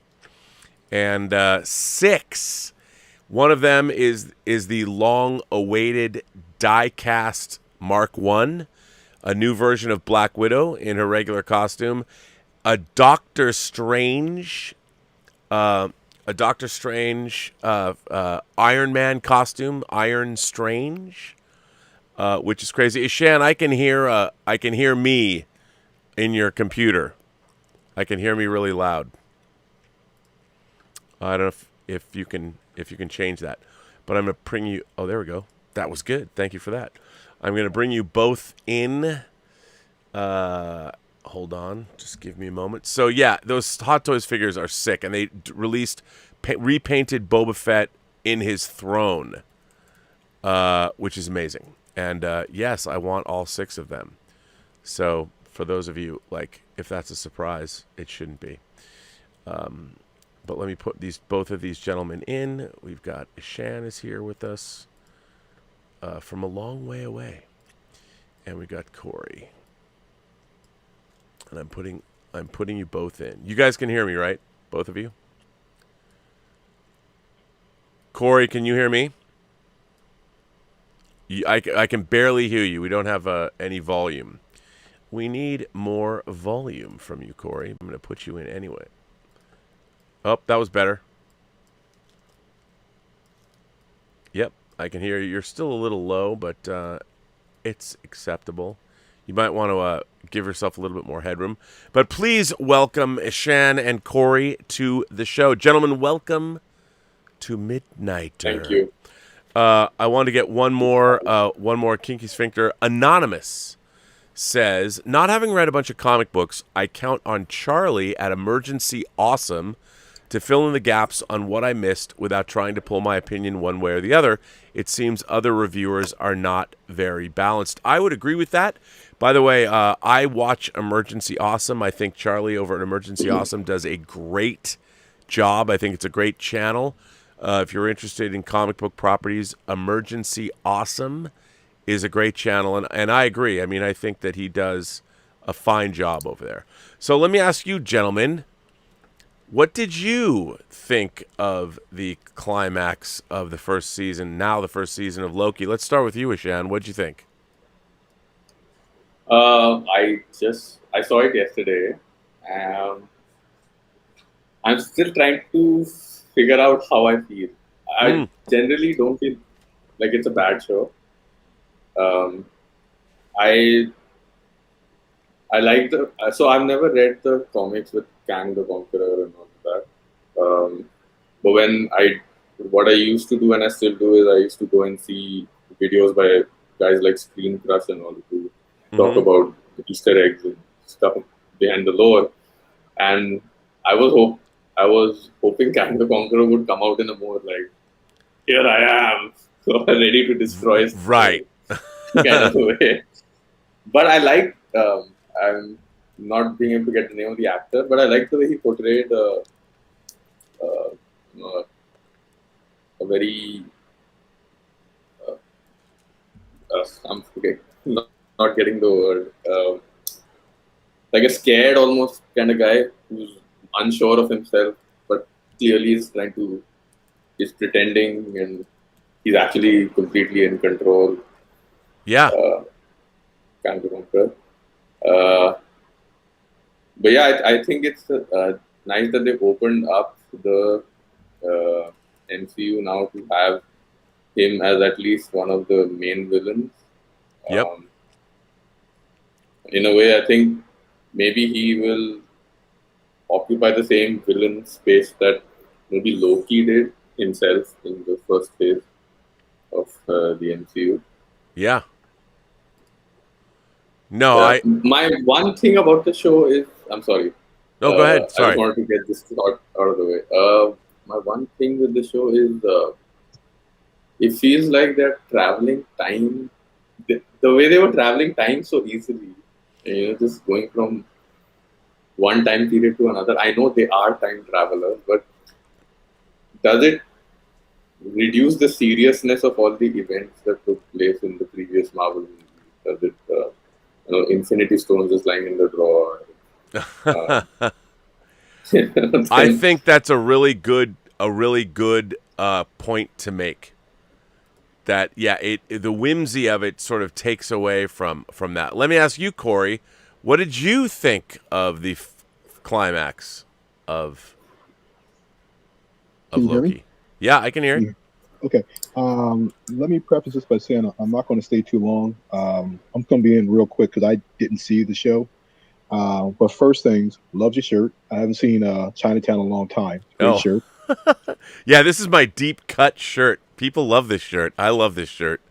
And secondly, wow. Wait, are those? When you talked about Skinamax, I couldn't resist. Yeah, that is the show that I directed. I directed I've directed and edited 5 episodes of that show. It's funny. I have my complete series DVD right here. I wish it was on Blu-ray, but it's not. You always outdo me.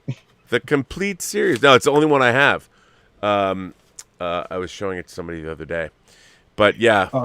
So, like I said, I'm not going to stay long. So I'll let you initially have the floor. But I just wanted to comment on the whole topic. If I'm off base, I apologize because I respect it. Mr. Parker, who was your first guy up, him and I thought Mr. Parker was just.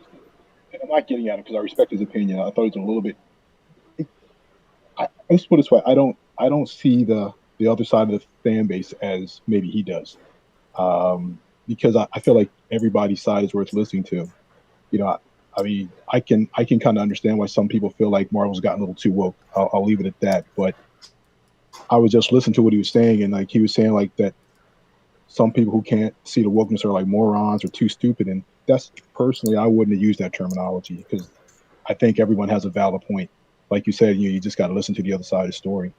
Sure. So that's all I'm saying. I don't mean him any disrespect because I value his opinion too. He seems very passionate about, the MCU film. So with that in mind, that's a topic, we could, for another time. But like I said, I just wanted to, kind of chime in on that a little bit. And I will see you maybe next week. And, let you, Mr. Kumar, have the floor, okay? All right. Well, Okay. Ishan, tell me more. What more did you think of? It was good to see you, Corey. Always a pleasure. You too. All right. Bye-bye. Nice to see you, Cody. Now, now tell me more about what you thought of the show. Ooh. Okay. I'll just rattle off thoughts as they come to my head. I thought alligator Loki was really funny. I loved Alligator. I want to know his story. I know, right? What was he doing? Yeah. And how are they being able to just understand his growls and hisses as actual language and stuff? That was funny.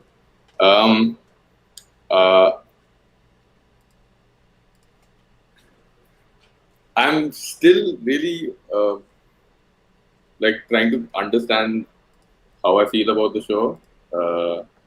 It gave me a good feeling overall, but there's a lot of,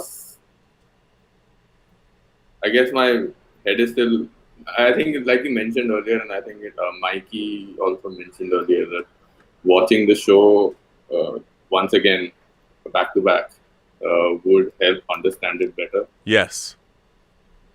Yeah. I agree with that. My overall thing is still that there was a lot of, like you're saying, I think you used the word, what was the term that you used for the show, that it was very, sorry, but it was whimsical. Exactly. Yes. Whimsical was it. Yeah. All different kinds of, there's now, it's almost like nothing ever dies permanently, nothing ever gets destroyed permanently. Events that are supposed to have a permanent effect on something are not really having a permanent effect. Right. So, I mean, what's the deal with that now? Which is the actual serious timeline? Who are the actually serious threats as villains? Who are the actually serious heroes who are going to stop those villainous threats? Sure. If there are all these multiverses and everyone is fighting everyone and there are different versions of everyone and timelines get reset and events get turned back and characters get wiped out, then, which is the actual track that we're supposed to follow. Right. And I think they really pushed the idea of what's going on. I mean, they really, it's out there. I mean, it's really, really out there. And I think if you're not used to that kind of thing, if you're not like a science fiction fantasy fan, it's going to seem a little strange to you. And I wonder, like, is it easy to understand for people? Is it too hard? It's weird. We have another person. Oh, hang on. We got somebody else coming in. Let me see if I can get this right. Bezel? Okay. Is that right? All right. Well, let me bring you in. You are now on the Midnighter. Greetings. Hello. How do you pronounce it right? Calbezel. Okay. I wasn't too far off. Where are you coming to us from? I'm actually coming from the Bay Area. Okay, you're in the Bay Area. And Ishan, you are in? New Delhi, India. In New Delhi, India. So we're going from San Francisco, the Bay Area, all the way to New Delhi, India. I love doing this show. Well, Kalabizo, welcome. Let me ask you this. Have you been watching Loki? Did you see Loki, and what did you think? I just want to say I've been watching you for a minute now, and I love your show. Oh, thank you. My feelings on Loki, I thought it was a great show for the most part. I think that compared to the other shows that we've gotten on the Marvel series, I think that it seems that they actually spent a lot of time on Loki and that they were pretty steady on the direction that they wanted to go. And I'm sorry, I'm probably going to be all over the place with this, but it makes me really wonder why they changed the other two shows. Because, we had another series, Sweet Tooth, where they dealt with a pandemic type incident. Right. And I don't think anybody blinked an eye at that. So it makes me wonder, why did they make all these changes to Winter Soldier and to WandaVision when it seems like you essentially could have went out with the original idea that you had, and whatever was coming into Phase 4, it still would have been fine. Yeah, I agree with you. I think that people were just a little too scared that, people want to escape, that they want to have escapist entertainment, and that if their escapist entertainment is too full of current events, but it's not like SVU, Law and Order SVU isn't torn from the headlines. So, right. No, I agree with you. I think that's probably it. Now, I agree. But I think that it's Disney, and they probably thought, well, we want to take people to the happy place. Yeah. So, but let me ask you this. Now, are you somebody? Are you a comic book reader, or do you just like the films? Are you a fan of science fiction, fantasy, and horror? What was your level of understanding of the MCU going into these three shows? I would probably say I'm definitely an above average, fan. I read comic book. Interestingly enough, that I kind of got into comic books reading Youngbloods. I didn't even know it was Youngbloods. Right. Is that Rob Liefeld's Youngbloods? Yeah. So I kind of got into it with that, with the big muscular superheroes and stuff like that. So I came into it with that, and then eventually, now mostly I watch a lot of reviews and a lot of things on YouTube where they go over the comic books that are going on now, and a lot of them are pretty interesting. Like comic books now, some of the storylines that they come up with are pretty interesting. So I'm following a lot of different of those. And when it comes to the MCU shows and Star Wars and things, I would probably say I have a little bit more knowledge than the above. I'm not deep into it like everybody else is, but I have a lot of questions about different things, even though I have a lot of understanding about it. But as far as with Loki, I thought that, in comparison to the other two, it was a great show. It was a pretty good show. And it makes me, one of the things that I wonder about the MCU going forward with the ending of WandaVision, we thought, we kind of assumed it was going to be Mephisto. And at the end of that, Agnes kind of left the question of, you let out something bigger and it's worse than me. And right. We've kind of got this same thing with Loki. So it makes me wonder, what direction are we really going into with Phase 4? Because as far as we know it, we could have Mephisto, we could have Kang, but then there could also be somebody who's superior above them. I mean, we still got Eternals coming out. We still have a lot of other movies and TV shows that coming out in Phase 4. So it makes me really wonder, with the third phase, it was Thanos. And when Thanos came, we were like, okay, we know this is the big bad. But with Phase 4, it's like, okay, this could be the big bad. This could be the big bad. So it's looking pretty interesting for me. I completely agree with you. And I think that they knew what they were doing with Thanos, mm-hmm. but now they're doing something different. Mm-hmm. This idea of the multiverse, like I thought that we've seen WandaVision. Like I've said to people, I think we saw the first inclination that there's going to be a multiverse thing at the end of Spider-Man Far From Home when we saw a new incarnation of J. Jonah Jameson, when J.K. Simmons is playing. And apparently he's even in, and I don't know if this is confirmed, but he's in Morbius. That J. Jonah Jameson's in Morbius, which means Morbius is in. Is it in our universe? I mean, are they going to bring these two universes together?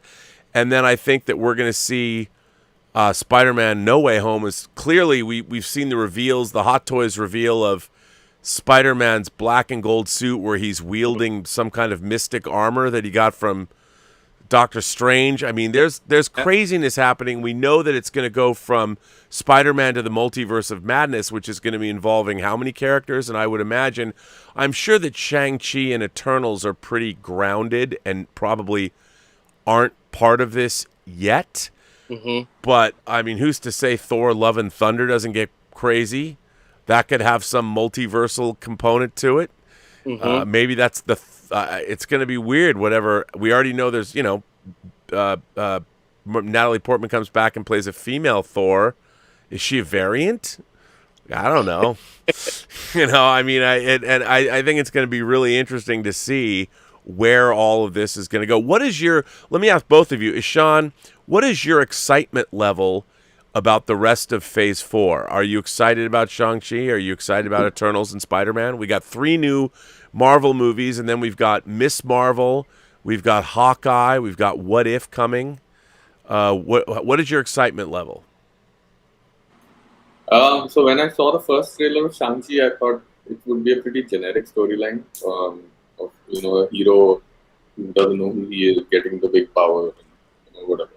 But then the second trailer, which reveals that the main villain is the father of the hero. Yeah, I think that's a really cool dynamic to have in a story. So I have a very high hopes for that. And I believe that's the real Mandarin, yes, as opposed to the Ben Kingsley joke that you yes, know, which I liked, by the way. Me that too. was funny. I liked the twist with Ben Kingsley. I think what Cale Beazle just said about who the Thanos equivalent of this next phase might be. I'm going off on rumors and stuff, but also I'm hoping. I have a feeling that since all these villains like Mephisto and Kang are so close to each other in terms of being powerful, I think like the one Thanos moment would be if someone like Galactus came by, right, and ended up being that's all we need. The main villain. Yeah, I mean, it's going to be a bit difficult to stop Galactus. Yeah, we're fighting over the timelines, but Galactus is going to eat a little bit more than just. Yeah, but so your level of excitement. I mean, I think you're excited. My level of excitement. I'm a bit of a Marvel. I'm partial towards Marvel more than I am towards DC for sure. And I especially like what you said about why Marvel gets it right is because they have grounded characters and they have characters whom you can relate with and you have met in your real life. If you take away that whole layer of sci-fi and magic and stuff. Yeah. Well, Caleb Beazle. So I guess on the scale of. Yeah, sorry. Oh no! I'm glad you're excited. Now, what about you, Caleb Beazle? What do you think? Are you excited for what's coming up? I am. I'm pretty excited. I'm more so intrigued. Me too. Excited to see which way they're going to go with it because we know at this point. My whole thing with Loki was I thought it was going to be Kang, but I wasn't too sure because with the first 2 shows, I'm thinking, okay, Marvel, they don't really want to introduce anybody new. They kind of want to hold back a little bit. The things, they don't really want to explode like that. They kind of want to save that for the movies. But then when they brought Kang out, I was like, okay, so they're not too afraid. So it makes me think, all right, we have a lot of different things going on. We have Blade, we have the Fantastic Four, we have X-Men. We have so many different directions that we can go. I'm interested to see what they do and how they do it and how much of it they do. Yeah. Because it's one thing to bring in, Wolverine with a Hugh Jackman cameo or something like that. In the back of our minds, we want that. And we're kind of expecting that. But it's another thing when you introduce new characters or you take some of the older characters or you incorporate some of the older Fox movies into the MCU. I think that would probably be pretty big if they figured out a way how to do something like that. or maybe they just did something completely new. But whatever it is, you know, even with Spider-Man, the direction that they're going with that, you know, they're on their third movie, and it's getting to, I think they just renewed his contract, and we have other things going on with Sony, so we don't know if that multiverse is going to be incorporated. Right. So it's like, it's so many different things that's going on in the MCU, and they have so many different directions that they can go, and it's like, I'm just intrigued to see how it all goes down, how it happens. You know, I think with Loki, Loki and WandaVision were really like the preemptive introduction, letting us know how it's going to go. And I think Eternals is really going to be the one that cements it and tells us, hey, this is what's really going on. And then we're finally going to get it, you know, and I believe it's December with Spider-Man. I think Spider-Man is going to be the big one. Once we get Spider-Man, we'll get the landscape. Right. That's probably a good point. I like that. Mm-hmm. And it's crazy to me that we still got 3 Marvel movies. Well, one Sony released, but we still got 3 huge Marvel movies coming and multiple shows. Mm-hmm. I mean, it's insane. And we're not even at the Book of Boba Fett yet. That's coming out too. Don't get me on Star Wars. I mean, and by the way, Scotty G, SWGR87 sends in a couple of super chats. One, he says Slipknot, you meaning the band? And then he goes on and says, let's burn a blunt. Well, you are welcome to do so. I've had people do that live on the show, and I think we all should. And then Swack Props from, again, all the way from Malaysia, says, I think the best and most audience-friendly explanation of the multiverse and branching timelines in the MCU thus far is by the Ancient One in Endgame. Mm-hmm. Loki tries to explain it in a smarter way, but to casual audiences, it got a bit too convoluted. I would agree with that. I thought the Ancient One did a really good job of explaining the multiverse in an interesting way. And I really like, though, that I wouldn't have thought that Marvel, this whole multiverse and the TVA, it's out there. Mm-hmm. Like, this is a wacky, fantastical, very comic booky concept. And we've always talked about how the Marvel Universe stayed fairly grounded. Not now. Mm-hmm. They're spinning off into Never Never Land with all this, and I think it's pretty cool. Mm-hmm. But I just wonder how the regular audience is going to accept it. What do you think, Ashan? Can I cut you off real quick? Yeah, please. How do you feel about all these different characters? Well, not all these different characters, but how do you feel about several different characters in the MCU having these little bits of knowledge and this higher understanding of how the multiverse works? You know, you have Loki knowing about the TVA and the multiverse. You have Wanda knowing that she's possible that she is stronger than Doctor Strange. Yeah, she's a Nexus being. Right. And I assume you're going to get that in a couple more phases of the MCU. How do you feel about, you know, I feel like eventually all these characters are going to have to come together eventually to tell the complete story to the rest of the characters. Right. MCU, so they can figure out, you know, how do we sort this out? I think you're absolutely right. Like, one of my things that I'm always, my biggest pet peeves is when the characters, like, it was a thing about, you ever watch the show Lost? Yeah. Okay, so in Lost, I was always annoyed, like, why don't they do one episode of Lost where everybody sits in a circle and everybody explains their what they've done on the island? Like, hey, we've traveled in time back to the 70s. Yeah. We survived a nuclear explosion. There's a butt plug at the bottom of the island that if you pull out this golden thing, something's going to happen. And no one ever did that. And I'm like watching the show going, will please some of you at least compare notes as to what everybody withholds information. Yes, and I think, like, with this, can you imagine when Loki tries to explain the TVA to anybody else? I mean, already Mobius doesn't even know who he is now. Mm-hmm. Do you work here? Do that in season 2. Yeah, I mean, and what are you gonna do? Like, how do you explain all this?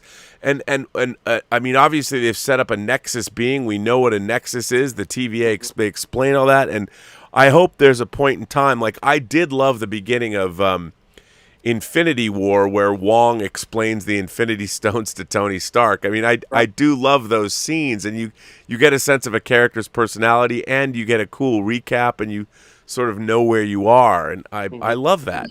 Mm-hmm. Yeah. We got some nice Hanna-Barbera style animation also for the Nexus explanation, right? That was really nice. Yeah, I'll tell you one thing. One of the things I really loved about Loki was seeing the branching realities outside of the Citadel. You know, you're watching these. They had some really cool effects when you're seeing the universe sort of like branch. I'm like, that was really cool. I'm like, I love that. I'm like, yeah. Man, shit is going down now. So, and then they get fuzzier and fuzzier and that's when like time is going crazy. Oh, it's going crazy. I'm like, man, I don't want to be anywhere near any of that going on and what's happening. and it looked great. Well, listen, gentlemen, I'm going to bring this show to a close, but I wanted to ask you, did you have any final thoughts about Loki and what are your hopes and dreams for the future of the MCU and how do you feel about this things in general? Anything you want to close with? Why don't we start with you, Sean? I wanted to just say that when they introduced time travel in Endgame, it was something that they'd never done before in the MCU. And they brought it in, but they gave us an explanation, in Ant-Man and the Wasp, we had the quantum tunneling thing happening and all that. So that kind of told us how they can go back and forth in time. But here, the only explanation really is that there is a group of people who can go back and forth in time. And that they were created by someone who was at the end of time. Yeah. And I feel like that's more than answering questions, it opens up a lot more questions, which is something that I think the MCU still needs to close. That's a good point. Because now you can travel through time through the quantum realm, but does that mean you're creating a Nexus event? I mean, how does that work? Yeah. Well, what about you, Caleb Beazle? I think I really want deep cuts, deep Easter eggs. I really want them to go deep with it. I think Disney has gotten to a point to where they're able to expand the style of how they want to direct movies, the genres, even the rate. One of my biggest things, I'm going to go a little off topic here. One of my biggest things that I always talk to people about is I always kind of feel like Disney, it works well for Marvel, but I feel like once they acquired Star Wars and a lot of other things, it's all under one roof, all under one umbrella. And I feel like they should separate those things. It should be their own. It should be, one department for Star Wars, one department for Marvel. And I feel like in significance to Marvel, it works out for them because, even we saw on May the 4th, wasn't too many Star Wars things in the news that day. We were kind of expecting something to come out and it wasn't, but we got, I believe it was a Loki trailer. And I think we also got something else later on in that week. So it's kind of like, for me, I just really want them to dig deep. They've shown they're not afraid to go back into the past with Captain Marvel. The Eternals is going to go into the past. So maybe, hopefully we can get into Blade or something like that. Maybe we can have like a sneaky little cameo because Marvel's real sneaky about how they market things and how they put things in movies and what they want to acknowledge and what they don't want to acknowledge. So I just want them really to just combine everything that they have. You know, from Daredevil to Punisher to Blade to some of the Fox movies. I just really want them to go as deep as they possibly can and feel comfortable with it and put it out. I completely agree. I hope we see more of that. Mm-hmm. Well, gentlemen, I want to thank you for taking the time to call in. It was great to have you both on the show. Great way to end the program all the way from the Bay Area and New Delhi. Truly a global audience. I love that. Thank you for having me. It was great meeting you. I appreciate it. Yeah, well, it's great to have you both, and come back again. I will. See you later. I'll see you guys later. Absolutely. I'm going to end this show. Thanks to Sean and Khalil Beazle. Kale Beazle, I think. What a cool name. One day I'm going to get it right. But thank you guys both for being here. And I want to thank everybody who came on the show tonight. It's good to be back. This was actually the 25th episode of Midnighter. I can't believe I've done 25 episodes of this. I want to thank everybody who supports the channel via Super Chat and tips. Thank you very much. Scotty G comes back, and he wanted to know everyone's favorite Slipknot song. That is that's a tough question. I have to think about that, Scotty. I'm too tired, but maybe in the chat, anyone can answer. Favorite Slipknot song? And I want to thank my moderating staff. I know the Richard is here. I don't know if anyone else is here, but I want to thank the Richard and his Blue Wrench for doing a fine job moderating. So thank you to the Richard. And I want to thank everybody who supports the channel via Super Chats and tips. If you want to send me a letter, I don't really get letters for the Midnighter. I get them for Midnight Metal, but not the Midnighter. You can go to our website, theburnettwork.net. You can write me a letter. It's free of charge. Just put Midnighter in the heading, and I will read it. Tomorrow, I am not on the John Campy show, but I will be back for Robservations, trying to get onto a more normal schedule. There's so much work I'm doing, obviously, for Tango Shalom. We got rated PG-13, which I'm like, what? There's not even a swear word in this movie. But anyway, Tango Shalom was officially rated PG-13. Wow.